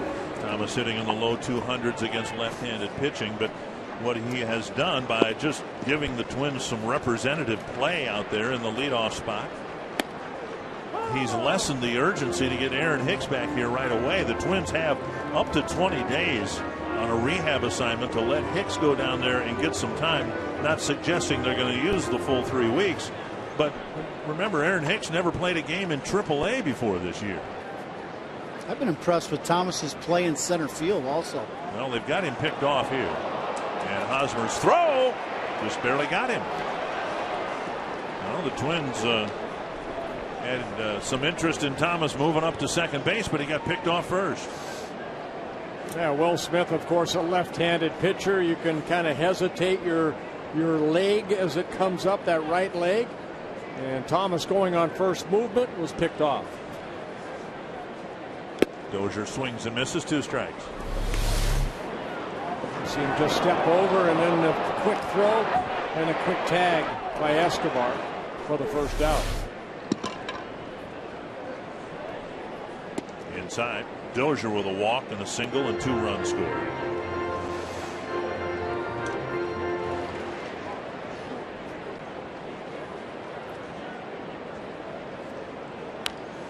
That's why I think, Ron, what we've seen from the Twins are not a base-stealing club. 23 stolen bases. Now they've been caught 17 times. So, we've talked before, the hit and run has to be used more by Gardy than the straight steal. Yeah, and Gardy's talked about that and trying to generate runs this last road trip. Tom Hallion says Dozier went, and that's out number 2. Sanford Health injury report. Discouraging news for the Reds. Johnny Cueto placed on the 15-day DL with tightness in his right lat. 3rd trip to the disabled list this year. And we saw him when he was going good last year in Cincinnati, and we know what he means to that Reds rotation. Well, and the Reds are staying right there, not too far behind. How about the Pittsburgh Pirates? They have the best record in baseball, and then the Cardinals. So pretty nice race going on right there. And of course, you have your Chicago Cubs and the Brewers. Somebody's got to hold the teams up. 1 strike to Mauer. I don't even know if you can call it that with the Cubs right now. Slow breaking ball and a strike. We started to talk about it last night. What the Pirates have done. The Pirates have been, the step mat, I guess, the doormat of the National League. And in reality, the Royals have been that in the American League, and it's kind of hard not to root for both of them. Mauer strikes out. It's a good inning for Smith. We head to the 5th. It's 6-2, except for the fact, of course, the Royals are in the Twins division.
I'm Jamie Hirsch inside the Minnesota Lottery Winner's Circle with Wanda, who is celebrating 97 splendid years. Happy birthday, first of all.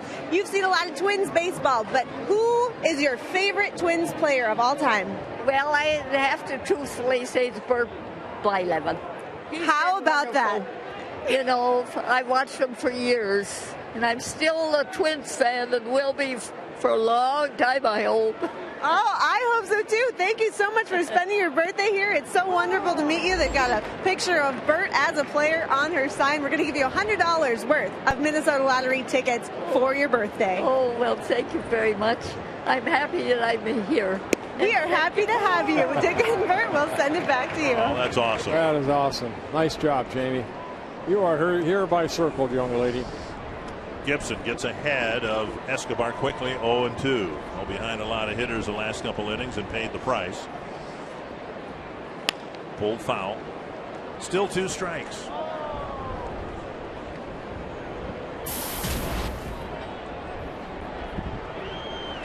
Escobar, Hosmer, and Butler. Escobar with 1 hit, Hosmer with a couple of hits. Butler has struck out a couple of times against Gibson. 73 pitches on the afternoon in his debut. In the dirt, 1-2. Twins drafted Gibson #1 in the 2009 draft. And he was on the verge of getting to the big leagues 2 years ago, but he had some arm issues. The numbers weren't very good, and then he was diagnosed with the torn UCL. 2-2.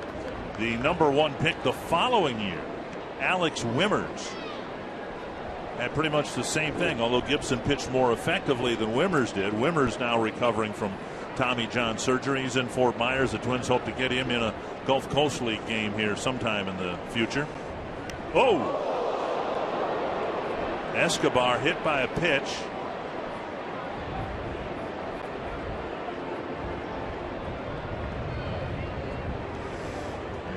Hit him up high. I'm not sure exactly where.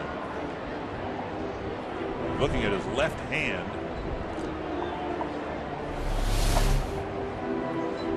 Ball came running in on him. Right off the top of the knuckles. Top of the hand, yeah, the left hand. So Mauer out to talk to Gibson. We don't know how much of a glancing blow that was. It's his left hand, not his throwing hand. So that's of some relief to Royals fans. Well, we have seen, Gibson really working inside all day long, especially that 2-seamer down. That was just a 2-seamer up that kept running in on Escobar.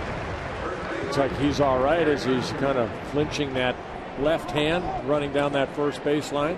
Leadoff man is on again, and now Gibson's got to deal with that. Escobar, his speed, and the middle of this Kansas City lineup with nobody out in the 5th.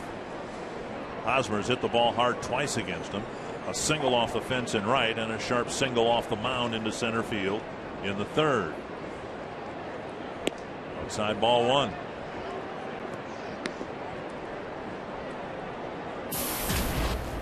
Royals got a couple of runs in the 3rd. We're threatening to do more, but then Gibson pitched out of some difficulty to keep it a 6-2 ball game.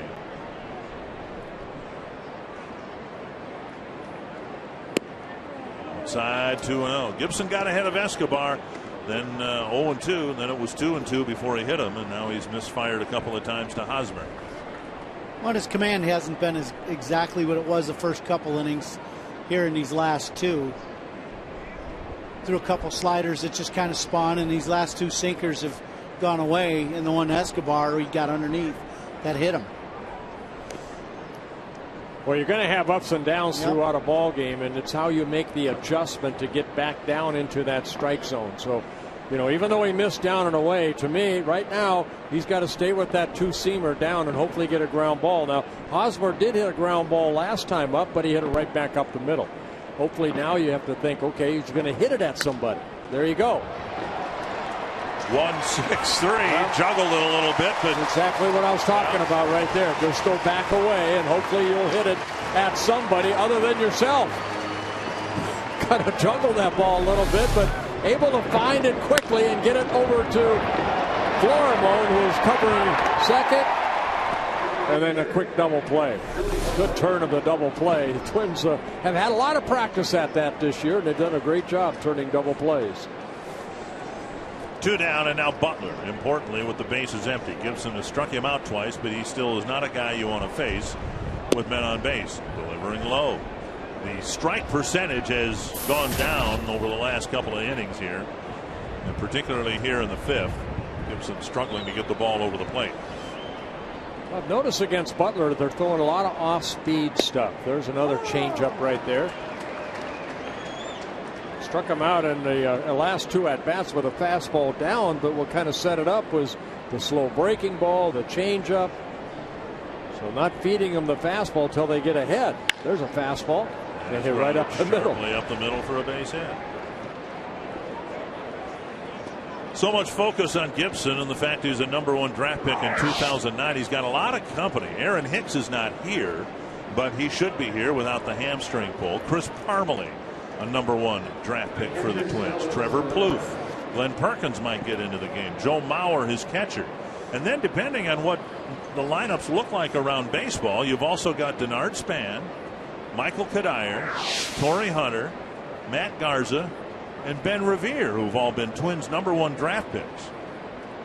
It's a pretty good track record of your scouting system of keeping those so many guys in the first round that make it to the big leagues. That's been such an issue through Major League Baseball of your first round pick not getting to the big leagues. We were looking at the list. We were looking at the list before, and it's amazing. Page 333. 333. I'll get there. Bounce foul, 2 strikes. You look at the #1 draft picks, and the free agent draft was started in 1965. Eddie Leon was the first draft pick, didn't sign with the Twins.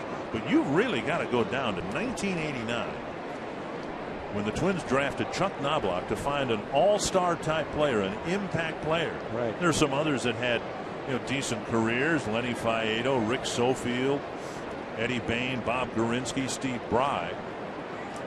Swing and a miss, and Gibson hits a batter, gives up a hit, but it's another scoreless inning and a 6-2 Twins lead.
Kyle Gibson getting 5 innings in. He's looking for his first major league win, and this section right there, all here by circle. I know that Papa Smurf is in there with the.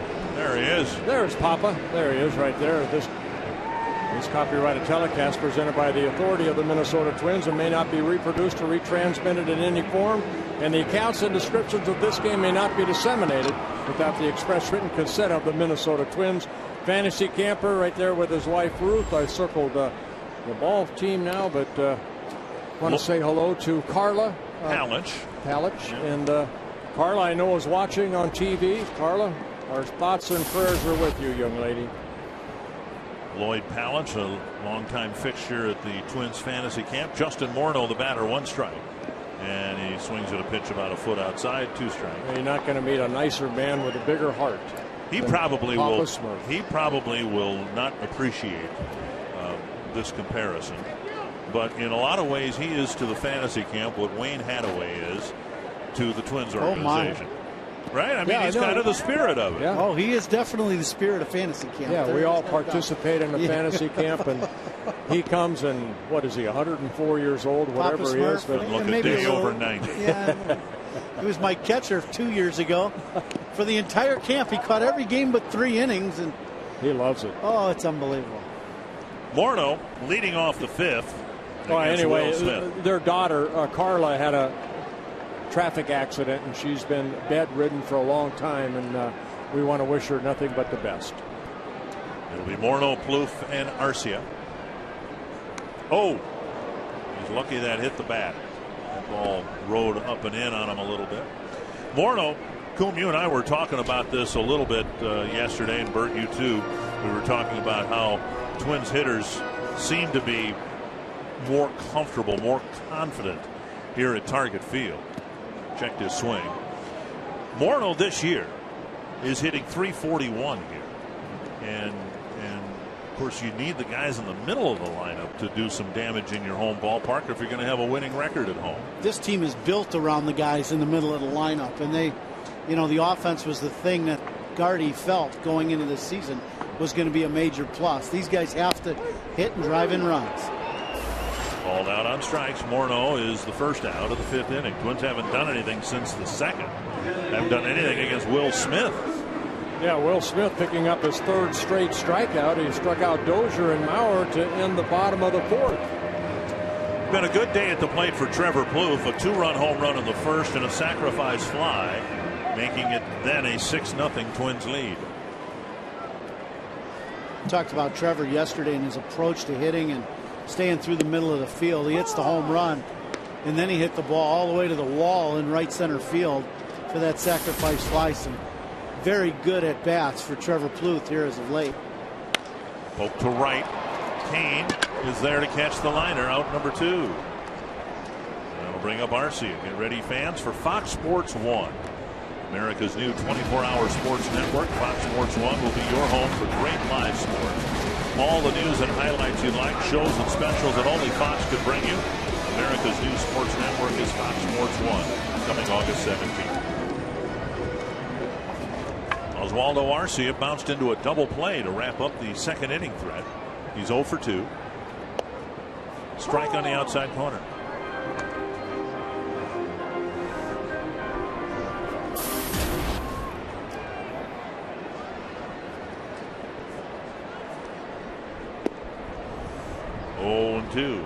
Coming into the game, Arcia hitting .298 against left-handed pitching.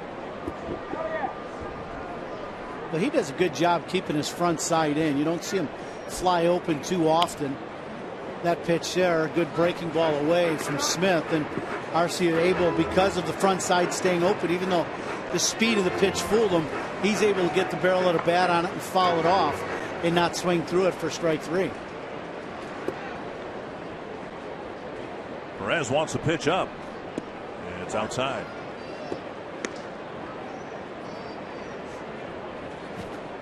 Smith made 16 starts last year in his rookie season, 6 and 9 out of that rotation for the Royals, now in the bullpen. But this guy has some, mainly a starter in the minor leagues, just put into the bullpen in June.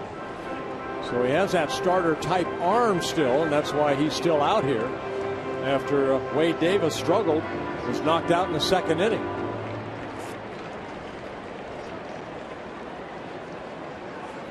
Foul back, and Arcia again having a protracted at bat.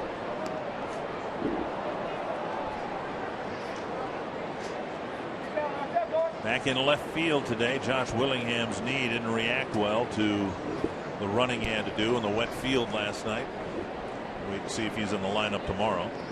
Arcia strikes out, and Perez throws to first, and it's a 1-2-3 fifth on to the sixth. It's still 6-2 Twins.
Far in the ball game, working both sides of the plate.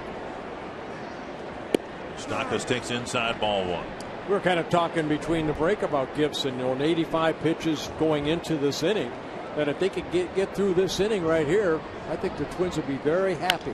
Tapper to the right side. Yeah, I would agree with you, Bert, as he gets another ground ball out. Stuck with the plan, and these are the pitches you know that we expected to see from Gibson. Yeah, we'll slow down some of the pitches. That's the two-seamer. He'll fell that four-seamer, two-seamer. There's the breaking ball right there. You kind of see the middle finger creating the rotation on the breaking ball, and then you see the changeup, how it comes out of the hand. Great shots, guys. The thing I like about all three pitches, he has that little tilt on his hand, which most sinker ball pitchers do, where they throw their hands tilted a little like towards 2 o'clock, basically, when the ball comes out. And every pitch that he throws comes out of the same type of spot. So you really, the way his hand comes out, you don't see a big difference from the changeup to the fastball to the slider. And I think that's how he can hide some of the pitches and what a hitter has to see. Parmalee with a tumbling catch in right field. Oh, he did a Kent Herbeck. I don't know about quite that much. There's no water coming out of that hole. He went and dug out a divot. Of course, it's rained a lot here over the last few ball games. I tell you, this is always a dangerous play. I mean, Parmalee's played outstanding out in right field. You know, normally a first baseman, he's been out there before, but as you can see, as he hit the ground, that knee just kind of went right into the turf. Oh, ouch. 2 down fairly quickly here in the sixth, and now Tejada. Like there's no water coming out of that. That wasn't a Herbeck. Nice catch by Parmalee. Strike over the inside corner. Tejada's hit the ball hard twice against Gibson, lining out to Parmalee in the second. Then had a long at bat, ended up cracking a double off the warning track and left. Up the middle, Florimon, great stop going to his left. Comes up firing. What a play! What a play! That's fun to watch. And today, Kyle Gibson gets some help from his defense, particularly in the sixth inning.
McDonald's. Quench your thirst. Get any size soft drink or sweet tea for just $1. And by Toyota. Let's go places.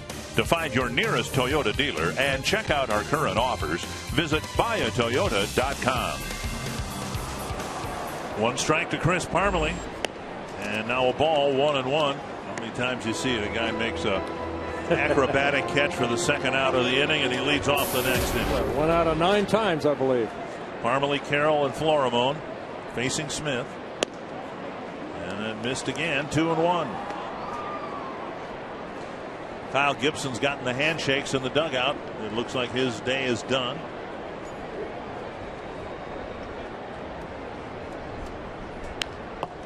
Good swing by Parmalee.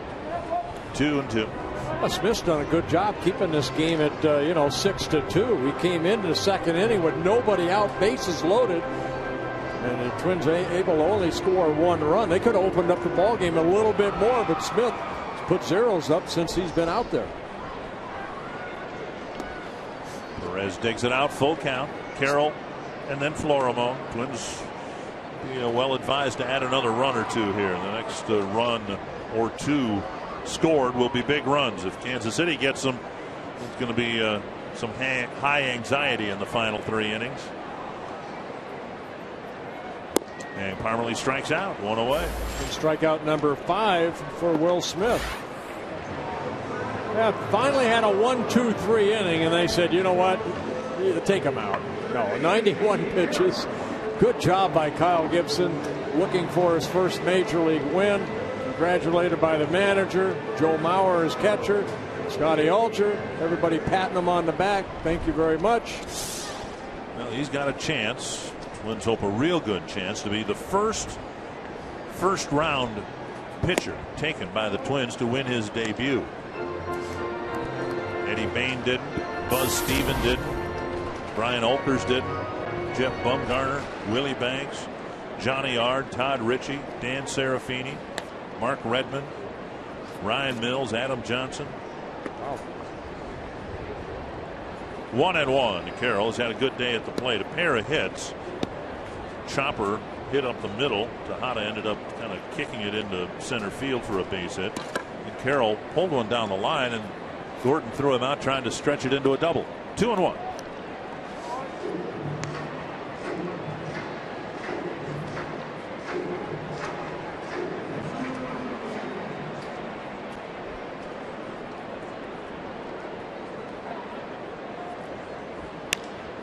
High fly to left. Routine play for Alex Gordon. A catch, out number 2, and that'll bring up Florimone. If you're looking for a laugh this weekend, aren't we all? And even if you had 7 or 8 of them, isn't another one a good idea? Always good to laugh. So what do you got for us? Brian Hall follows Minnesota athletes on Twitter all week, so we can bring you his top 10 tweets each Friday. Check him out at foxsportsnorth.com. See? Don't you feel better? Much better. 2 down. Pedro Florimone. Never hurts to laugh. Florimone with a single and a run batted in the first as a left-handed batter, and then as a right-handed batter he drove the ball a long ways to right center. Dyson hauled it in near the warning track, and now a base hit as a right-handed batter, and some encouraging signs for Florimone, who prides himself on being a good switch hitter, but the numbers were so lopsided from the left side of the plate. Here Thursday night, tough at bat, but he got a sacrifice fly as a right-handed batter, and solid contact a couple times today. Cool. I mean, he got a pitch away and just went that way with it. And he's got a good swing mechanically. When you look at the way he swings the bat, even in batting practice today, I got to watch him a lot. And, if he just learns to stay on top of the baseball, he's just got to let that ball from the right side of the plate get a little deeper like that one. Then that swing and the mechanics of it take over, and he does what he's supposed to do. I just think he's a sound hitter, but, he doesn't get the number of at-bats from the right-hand side, so, it's a little slow start for him. Yeah, that's his 5th hit in 44 plate appearances as a right-handed hitter, but you mentioned the other day, he's driven in 7 as a right-handed hitter. Hit a sacrifice fly the other night here to score a run. Thomas, the batter. Boy, Perez is good at blocking pitches, isn't he? My goodness. Not only does he block them, but he smothers the ball right in front of him. so you really don't get much of a chance to take off. You almost have to guess. If Florimon saw that ball going to the dirt, you got to take off and almost anticipate it. But Perez very good at blocking pitches. 1-1 to Thomas. Well, Florimon leads the club with 7 stolen bases in 8 attempts, but remember Thomas earlier at first base was picked off when he tried to steal. So Will Smith has, as a left-handed pitcher, that high leg kick, but he can kind of hesitate a little bit and do that. Throw it over to first. Florimon looked like he had a little bit more of a lead. He was really trying to hold his ground the first 2 pitches to try to get a good look at Smith's move either towards first base or towards home plate.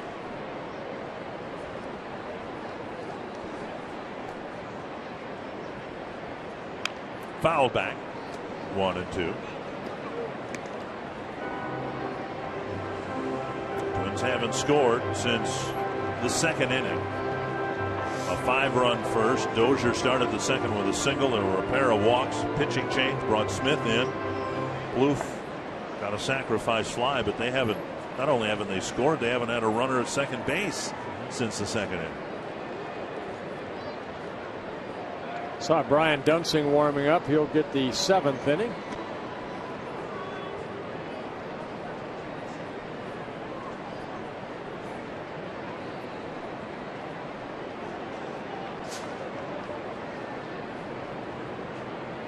See if Florimon goes in this pitch. He's had a few to take a look at Smith's move. Oh, then he does a slide step. Thought the same thing. I was wondering, Florimon was kind of getting a good read on Smith's move to home plate, and then got to see the throw to first. And actually a pretty good move by Smith to slide step and change the look. 2-2 to Thomas. Breaking pitch got him. And that closes out the Twins in the 6th inning.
To the Royals tonight, what the Royals did to the Twins last night. Yeah, so much talk about Kyle Gibson's major league debut, and what does his offense do?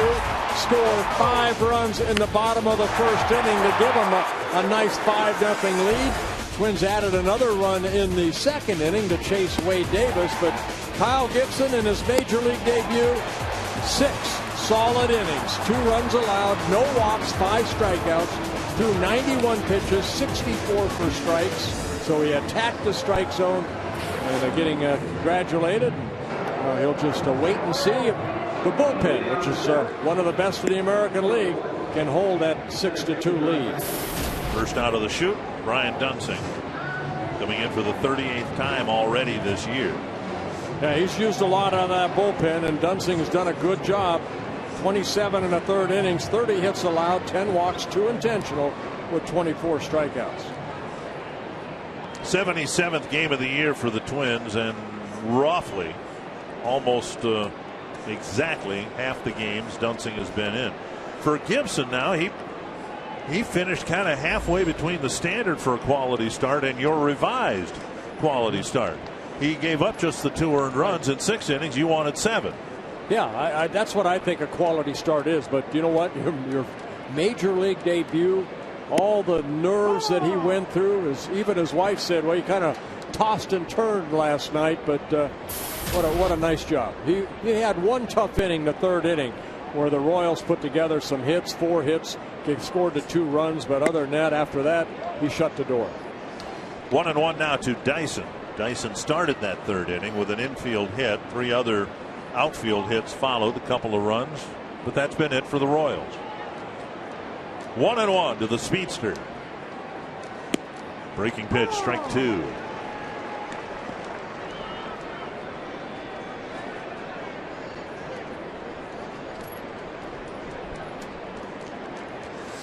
Well, 2 of the best bullpens, as I mentioned. Kansas City, they are our top, and Minnesota tied with Toronto's bullpen.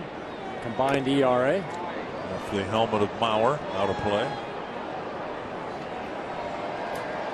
Royals had a great bullpen last year, so they figured, hey, if we can address the starting pitching, we should be all right. And the pitching staff is very good, not a thing wrong with it. Problem has been the lineup. Now we've seen some signs that 4 home runs last night. Some Hosmer looks like he may have found something now that he can take with him. Yeah. 1-2 to Gerard Dyson. And Dunsing starts his afternoon with a strikeout.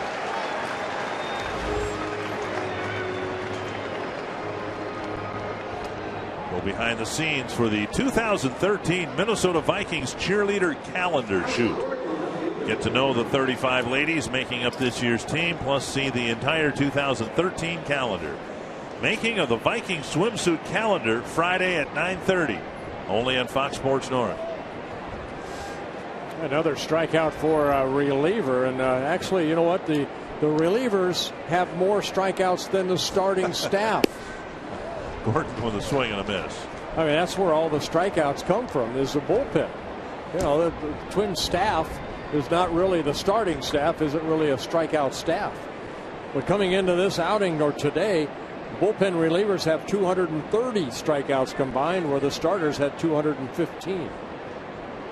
Sadly, the innings pitched is much closer, starters and relievers, than it should be. 1-1 to Gordon. 0 for 3 against Gibson. An outfield fly, an infield pop-up actually caught in the short center field, and then a ground ball to Dozier.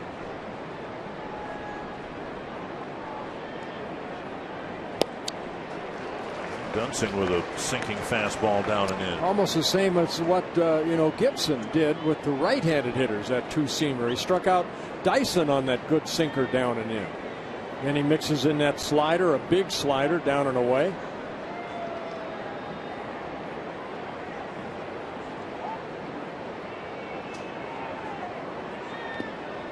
Two and two.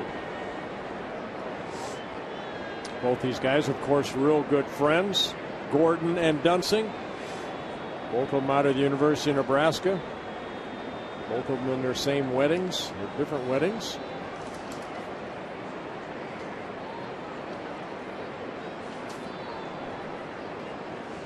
Two and two. And Dunsing wins that battle. And I'll bring up Escobar. After that, talked about that sinker in, and then he goes with that slider. Look at the slider. Great location, good tight rotation. Perfect spot. A little bit of a smirk as he leaves home plate. And now Escobar.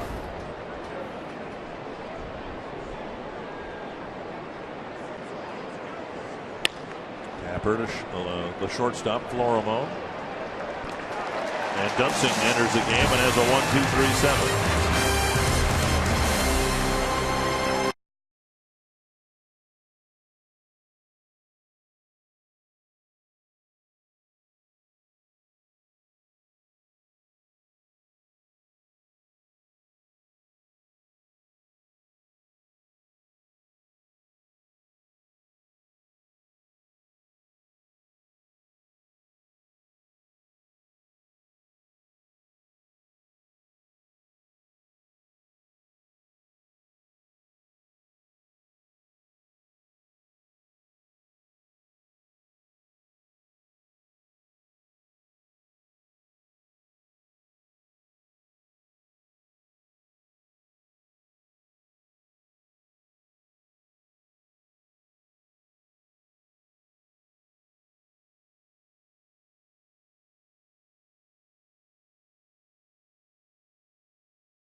into the game yet. He's been part of a really good bullpen. Today's cold hard fact brought to you by Frost Brewed Coors Light. He's made some history. 14 scoreless appearances. Only 7 other pitchers in the history of the game have done that. And what an impression he has made in getting called up. Ron Gardenhire said today that he feels as comfortable putting Thielbar in a situation like Dunsing's 7th inning as he does Dunsing himself. So it's a really good option now for the manager to have 2 left-handers that you have both have confidence in. And of course, your third left-hander is your closer, Glenn Perkins. Well, the Twins finally get rid of Will Smith. Now they got to face Luke Hochevar. Well, Hochevar, has always been a starter. He's moved to the bullpen this year, and pretty good job right there. Former #1 pick by the Kansas City Royals. 22 games though, 28 in the 3rd innings. That doesn't sound right. Well, you'd like to have him as a long man, but they just want him to come in and control the strike zone, throw strikes. 28 in the 3rd innings, 27 strikeouts, only 8 walks. Hochevar is Exhibit A for a #1 draft pick just not panning out. He was the #1 overall pick in June of 2006. And the numbers didn't warrant keeping him in the starting rotation. 21 games below 500, an ERA of about 5.5, 1-2 to Dozier. So this is where he's found himself now, in the bullpen. Yeah, I mean, that's the thing right there, the earned run average. You could be in Kansas City has struggled over the last 4 or 5 years with Hochevar when he came up in 2007, but the high earned run average. Last year, 32 starts, 2 complete games, 202 hits, 185 innings. 8 and 16. Look at the earned run average. 5.73. 2-2 to Dozier.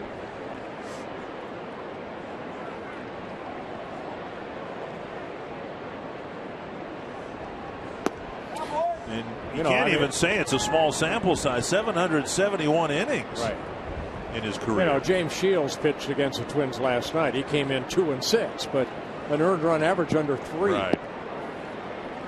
Full count to Dozier. High fastball got him, 1 away. And that's exactly what they want Hochevar to do. Rear back, let it go.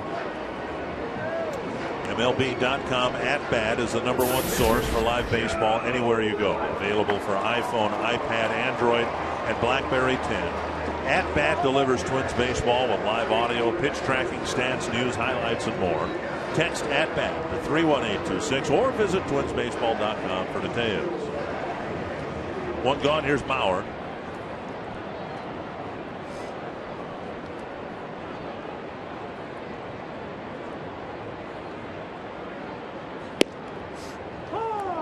Bauer still looking for his first hit in this series. He has drawn a couple walks here today. Struck out his last time up. And that average way down now at 327. What's going on with Joe Mauer? My goodness. Roll to the backstop, 1-1.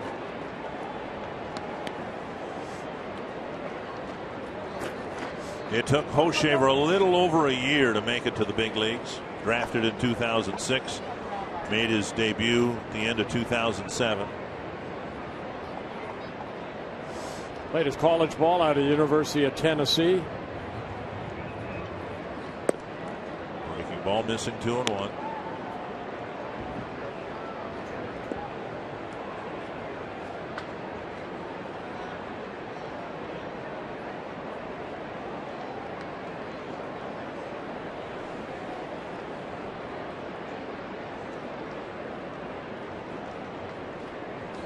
Foul back. Bauer with an aggressive swing, 2-2.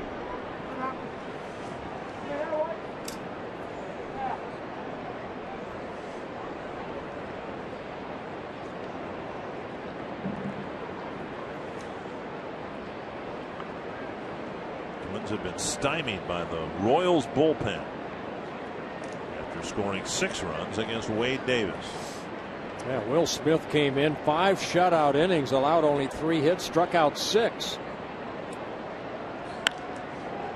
Flip foul over the Kansas City dugout.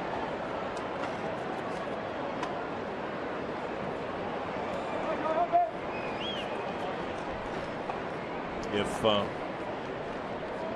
Gibson deserves some credit for pitching well in his debut, give his catcher some credit too. Encouraging the young right-hander when he needed encouragement, calling the game. You have a team and then you have a smaller team, and that's the pitcher-catcher relationship during a ball game. Lauer strikes out for the second time, 2 down. And Hoshaver picking up his second straight out on a strikeout. 10 strikeouts for the Royal staff here. Davis had a couple, Smith had 6, and now Hoshaver picking up his second. Borno with a 2-run double to start the scoring. You get a look at the ball just sailing over Mauer's bat.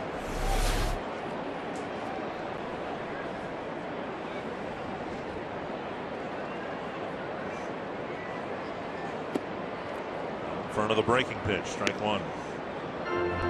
Always a tough time to hit too. Hitters in the shade, pitchers in the sunshine. That ball sometimes gets lost in that shade right there in front of the pitcher's mound. The rotation, the seams. Chopped to the right side and through. Borno with his second hit. Again, came into the game hitting .341 at home, so that average will go up. He's 2 for 3, and that will bring up Plouffe. Trevor's had 3 really good plate appearances. The 2-run home run after a long battle in the first inning. Then he drove the ball hard to the opposite field, something I dare say we didn't see much of last year. He's done it twice. I mean, the sacrifice fly, and then his last time up, he hit a line drive to Kane out in right field near the warning track.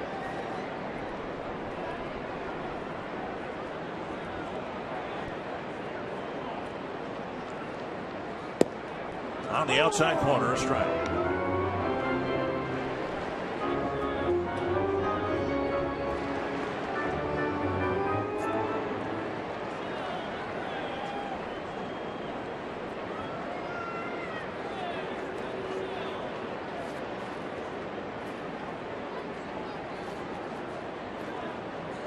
Off the end of the bat, and he nearly hit Oswaldo Arce in the on-deck circle.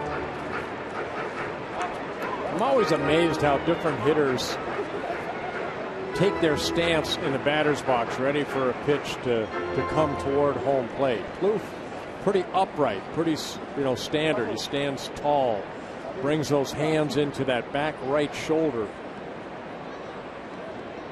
Stiff front foot. Wow. Hits the outside corner. Borno left aboard onto the 8th with the Twins up 6-2.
Brian Dunsing will start the 8th inning, and he'll face the century linked to what's next.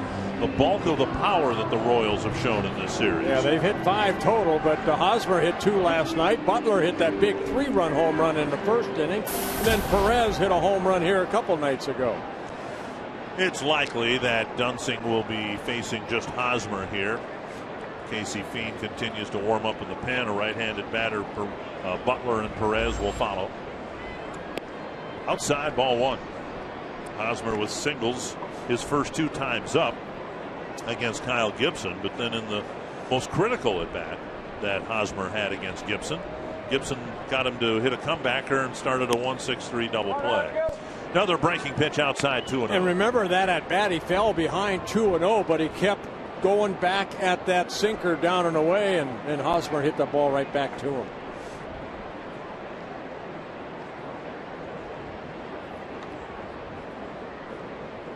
Now inside 3-0.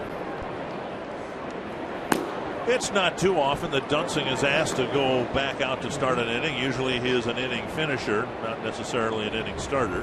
Fiend is warming up. Yeah, his longest outing this year, 2 innings. That came here against the Orioles back in the middle of May. 3-1. Strike. Make him swing the bat. No free passes.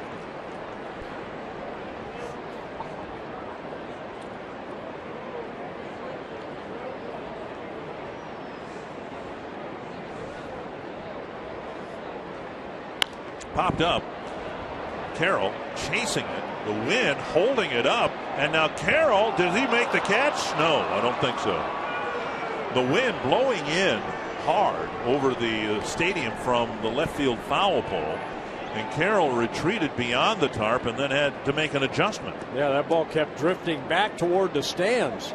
Looked like Carroll was going to camp under it, but the ball just all of a sudden, just as it's on its way down, you see where Carroll is. Now he's got to make almost like a left turn and then runs into that tarp.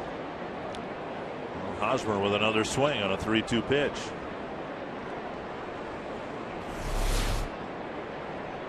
Oh! And Hosmer will take a walk on a pitch thrown behind his helmet. And here comes Ron Gardenhire. Yeah, that ball just slipping out of the hand of Dunsing. He kind of put his hands out like, hey, I'm sorry, I didn't mean that. But it's a walk here to start the top of the 8th inning. 6 outs to go. Butler will face Casey Fiend. Dunsing breezed through the 7th, but walked the leadoff man in the 8th inning. And a pitching change here with the Royals, getting a runner on to start the inning.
Relax. I was going to say, it looks almost nap time. We better hurry up and get the next 6 I think out. more for her than him.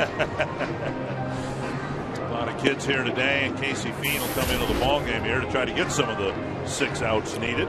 Well, you talked about Brian Dunsing being used a lot. Casey Fiend making his 37th relief appearance. He's done a good job. 3.69 ERA. He last pitched on Wednesday in Miami, 1 shutout inning.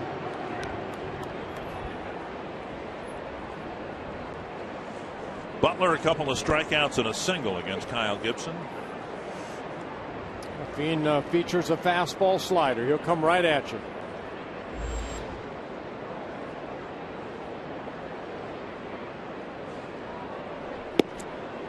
Swing and a miss at the breaking pitch.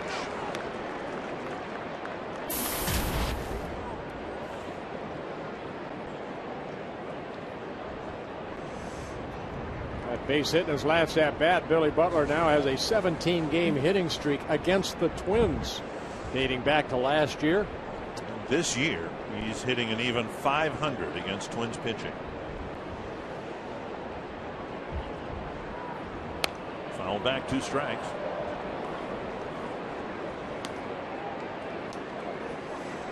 On the season, Butler is 15 for 30 with 2 home runs and 8 runs batted in against Twins pitching. Well, Casey Fein now ahead in the count. See if he can get a ground ball here. Butler off of Gibson struck out twice down and in. Just went down and away. Missed the outside corner, 1-2. But Fein doesn't have that good sinker like Gibson has. So his out pitch basically fastball away or that hard slider away.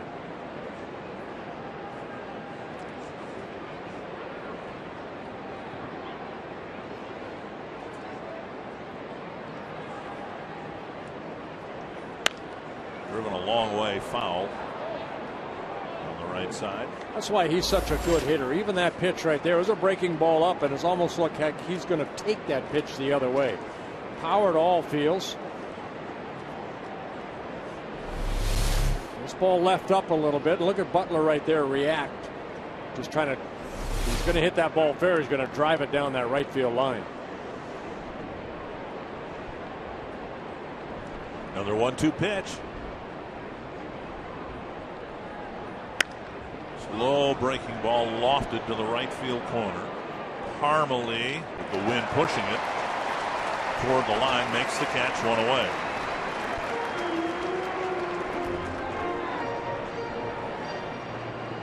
That'll bring up Salvador Perez. Always that first guy you face, how you do, and Casey Fein's done a good job. 34 first time hitters, only 5 hits he's allowed. It's important when you start an inning. When you come in and there's already a guy on base, you're really asking for trouble if you don't get that first guy. Strike called to Perez.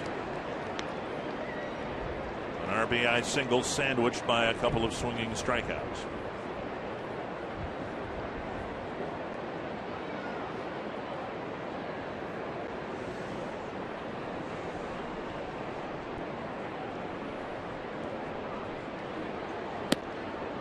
Looking right now around home plate at the 2 best catchers in the American League Central.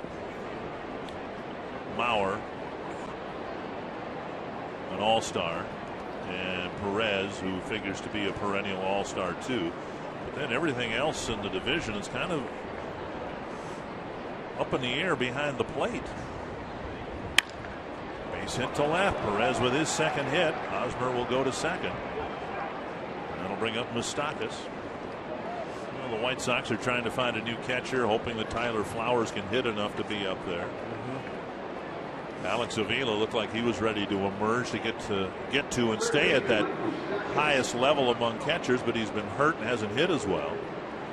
The Indians almost seem like more and more they're transitioning Carlos Santana over to first base. Yep. First and second, 1 down. Now Moustakas. And as getting Butler was important for Fein with nobody out, now with 2 men on, getting Moustakas is a key, and he hits the outside corner, strike 1. Talked a little bit about Fein getting that first hitter that he faces. He's also done a very good job of inherited runners. He's allowed only 4 runs to score with the 27 he has come in with runners on base, 15%. Driven to right. Parmalee will field it on a hop, and the bases are loaded. And the Royals now have the tying run coming to the plate with one out. Moustakas picks up his second hit of the ball game. And the Royals out hitting the Twins 10-9, but they're down 4 runs. Imagine Kyle Gibson has a little anxiety as he's watched now the Royals fill the bases with one out in the 8th. Rick Anderson coming out to hopefully say those magic words to get Fein out of this inning.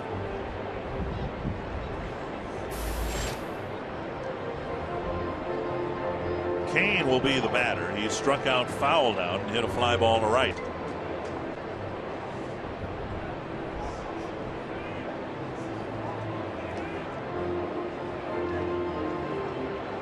Everybody involved in the meeting on the mound, 6 players and the pitching coach.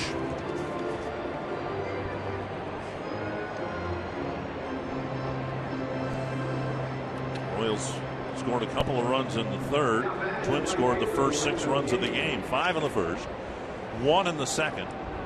Now here's Lorenzo Cain representing the tying run.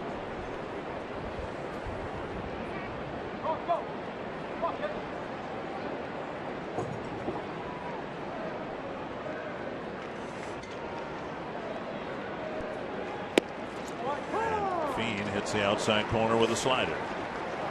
Good time for one of these sacrifice flies. There's one out. Oh, there's one out. Well, I thought there was 2. How about a ground ball to short? And then I need a ground ball then.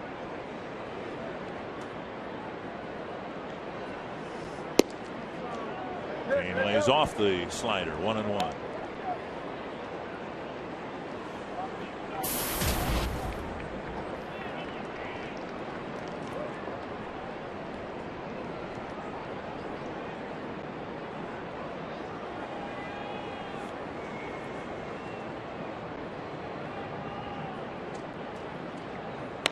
Foul back, 1-2.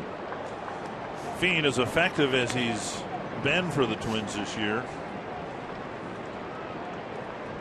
Has also done a nice job picking up some strikeouts, more than 1 per inning pitched. He could use one of those here.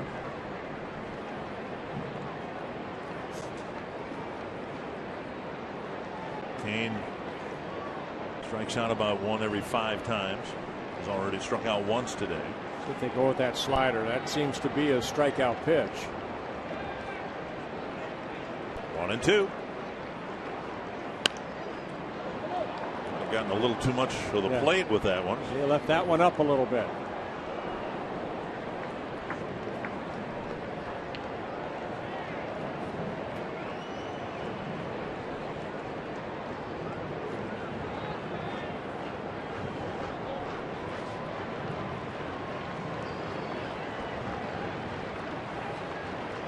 That good slider down and away.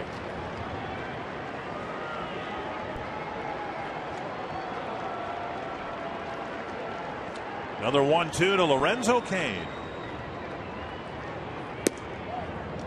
Show him a high fastball, 2-2.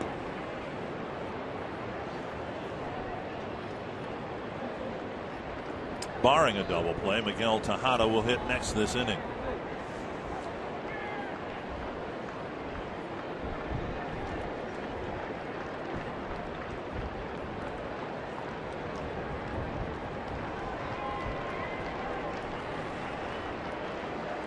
Two and 2 to Cain. Got it. There's that good slider. 2 down. Now there's 2 down. Now I'll take the sacrifice fly. Big strikeout right there for KC Fein.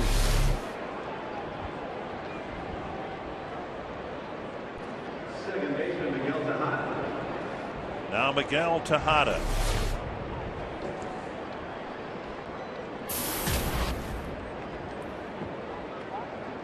Tejada represents the tying run.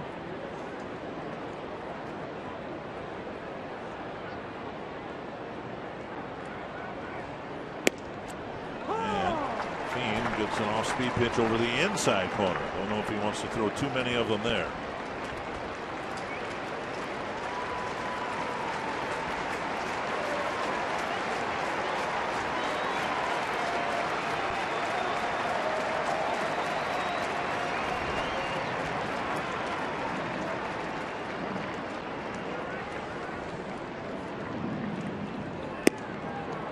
plate, 1-1.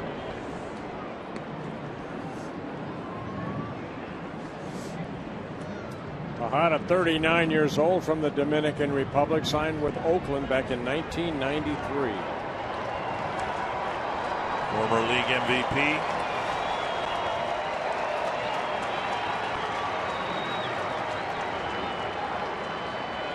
Bean trying to get him out, leaving the bases full. 1-1.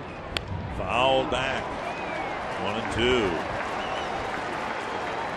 We've had Roy Smalley up here. He has said this is actually the toughest time now for a hitter to hit, because the batter's eye is illuminated by the sunlight and the pitcher is in the shadows. You're trying to pick up a darkened baseball against the brilliance of the batter's eye, and it's particularly tough now.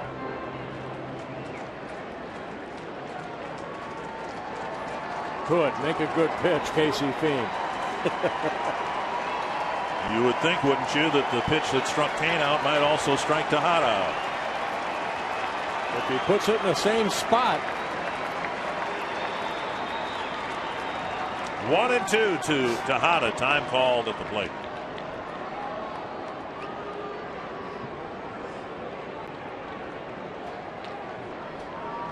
Carroll getting Dozier's attention. If the ground ball's hit to Carroll, he wants to go the short way and get the force at second. 1-2 to Tejada. Same pitch. Same result. Fiend strands 3. And the 4-run lead is preserved.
Field as we head to the bottom of the 8th. We invite you to stay with us after the game for Twins Live, presented by CenturyLink. We'll take a closer look at Kyle Gibson's major league debut and hopefully what will be his first major league win. We'll also take a look at Trevor Plouffe providing some power for the Twins today. And of course, hear manager Ron Gardenhire's thoughts after the game. Guys. All right, thank you, Jamie. Oswaldo Arcia will lead off the 8th inning for the Twins. He'll be followed by Parmelee and Carroll, facing Luke Hochevar. Hochevar starting his second inning of relief. Had 3 strikeouts in the bottom of the 8th. Did give up a base hit to Justin Morneau. Even though there's nobody on base, Hochevar, the former starter, pitching from the stretch. Nice pickup by Hosmer. A wicked 2-hopper. He goes to the bag. Arcia retired, and he is 0 for 4. And a nice play by the Royals defense. That'll bring up Parmelee. Indians have just scored a run in the top of the 8th against Chicago. The White Sox had a awful doubleheader sweep in the hands of the Indians yesterday. Got pummeled, 19-10 in the first game. Had a 3-run lead going into the ninth in the nightcap. Indians came back and won it. In Chicago, it was the longest doubleheader of 2 9-inning games, time-wise, in the history of Major League Baseball. Wow. And so the Indians have scored late to take a 4-3 lead in the 8th inning at U.S. Cellular Field this afternoon. Parmalee drives one foul, but he drives one 1-1.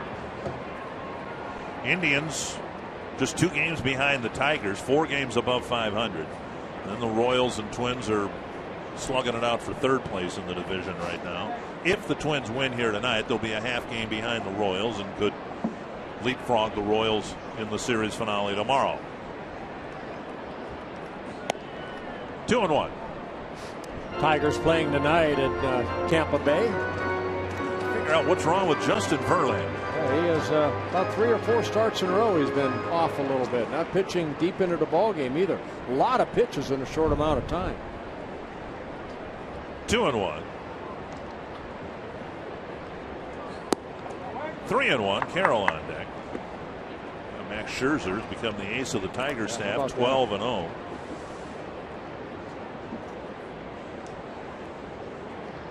Scherzer might very well find himself starting for the All-Star team in the All-Star game for the American League. Ron Gardenhire asked today whether he's handed in his ballot, and he said yeah, they had to have those in I think by Tuesday, and Gardy got his ballot in and he voted for Glenn Perkins and Joe Mauer. Mauer a lock to either be voted in by the fans or being an at-large pick. And Perkins worthy of consideration.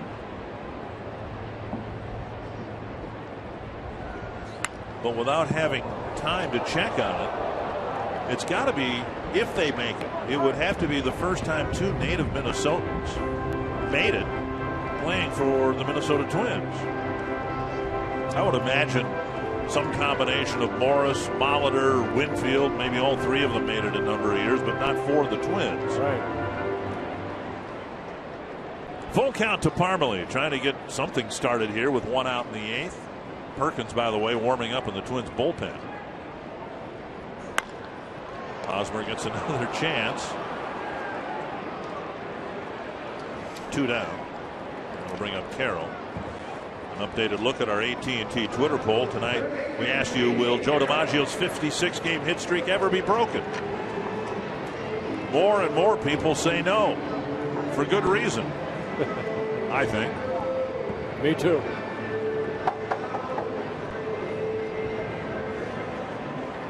Carroll has had a good day at the plate with a couple of hits. There are records that simply can't be broken. I have one of those that will not be broken. What's that? Allowing 50 home runs in 1 year. No, I disagree. I disagree. Somebody will break that. No way.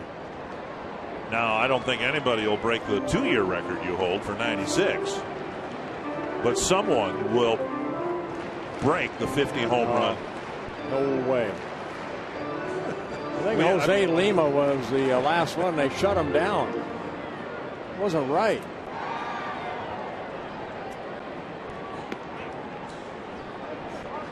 So let's say Jeremy Guthrie gives a few up here in the next few starts, and it looks like he might be getting there. You're going to get phone calls from reporters, you know. Yeah. I will say the same thing that Robin Roberts said when I broke his record at 46.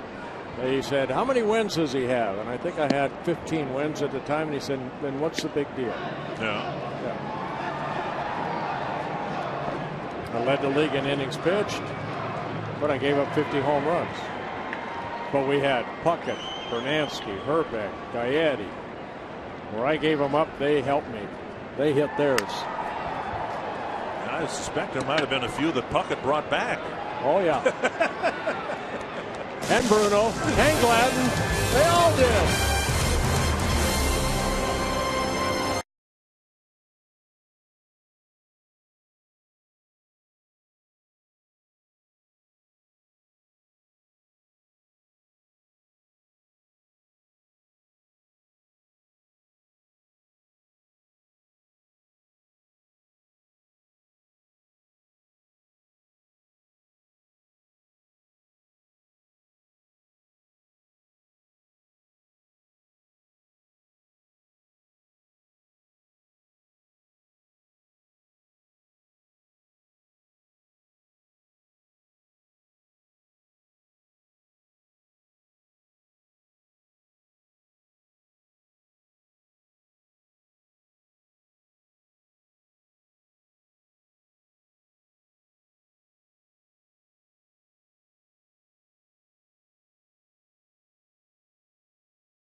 that's what most of the people here hope the Twins will do, win Twins. It's not a save situation, but maybe with the rookie making his major league debut, there's a little extra incentive for the Twins to pin this thing down. It's Glenn Perkins who will pitch the 9th inning. Well, not a safe situation, but as you mentioned, Dick, you know, a big win for the Twins. They scored 6 runs in the first 2 innings. You know, Royals came back with a couple, but you know, they want to win this ball game right here. And you send out your closer. But Perkins as a closer has been outstanding. Jeff Francoeur will hit for Gerard Dyson. And inside ball 1. Francoeur 0 for 3 as a pinch hitter. His playing time has been diminished in Kansas City. David Lowe has done a good job out in right field. You do something like this. This is not a situation where Perkins needs the work. He just pitched and got the save here 2 nights ago. You do have to have a plan B. And I would imagine plan B would involve Jared Burton in case Perkins were to run into some trouble. 2-1. Yeah, Burton was up in the 8th inning along with Theobar. Hopefully Perkins can have an easy inning here. 94-mile-an-hour fastball.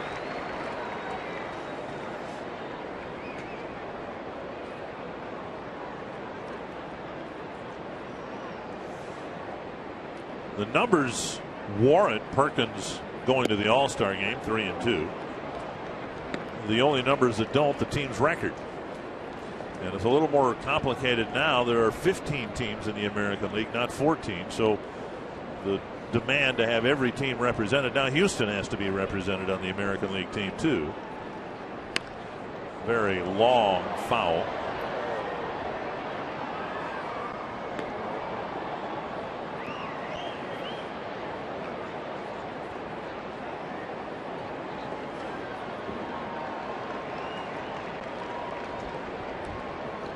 Full count to Jeff Francoeur.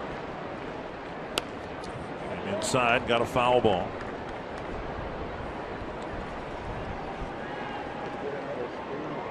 Tim Lautner was an All-Star in 1988. Kent Hrbek in 1982. Mauer a perennial All-Star. Morris in 1991, his only year with the Twins. And Perkins strikes out Francoeur, 1 away. Those are the only Minnesota natives to make the All-Star team.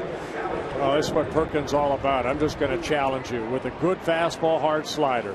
Throws that fastball right past Francoeur. For Perkins, his 42nd strikeout in 30 innings pitched. Gordon the batter, 0 for 4.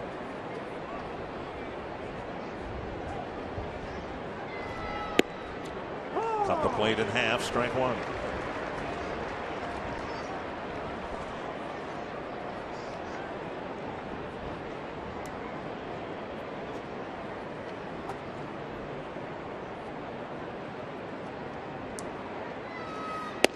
Strike 2.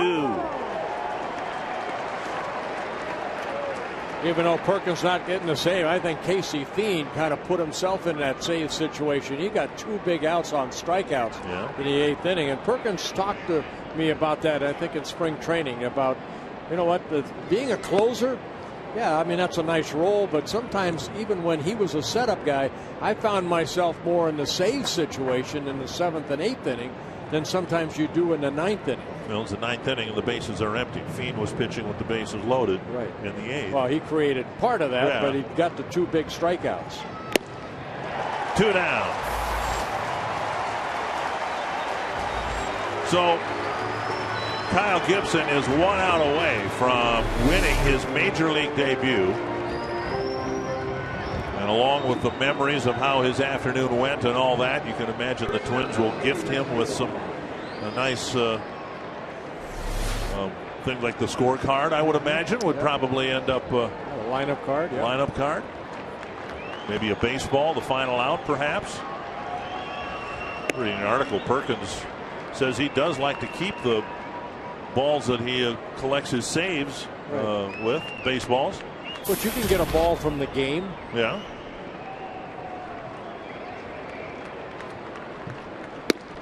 (2-0) to Escobar. I know I have every baseball, that every time I won a ball game, I kept a ball from the game. Sometimes it was a final out when I pitched 9. Other times it was a ball out of the ball bag that was going to be in the game or that was in the game. 3-0 to Escobar.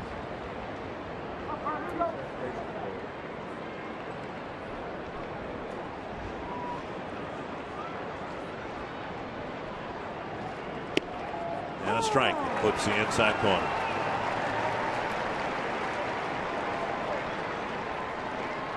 Twins lost a ball game last night. Their starting pitcher really never gave them much of a chance to win the ball game. And this afternoon, the Royals starting pitcher never gave them much of a chance, although they kept having some good at-bats. There's a fly ball left center field. Thomas has lost it, and so the left fielder, Arcia, comes in. Congratulations to Kyle Gibson. Yes. Congratulations to mom and dad. They survived watching their son pitch in his major league debut. Good finish for the Twins here this afternoon. Good hitting early on. And the Twins hold on and beat the Royals 6-2. Kyle Gibson, congratulations. Tom Hanneman, Twins fans have been imagining Kyle Gibson being part of the pitching solution in Minnesota, and he didn't prove otherwise today. And we won on Tommy's birthday. Happy birthday, Tom Hanneman. Thanks, guys. Can you imagine how Kyle Gibson feels right now? Gets the win in his major league debut. We'll hear from him and talk more about a very big win for the Minnesota Twins. 6-2 over the Royals. All of it coming up next on Twins Live.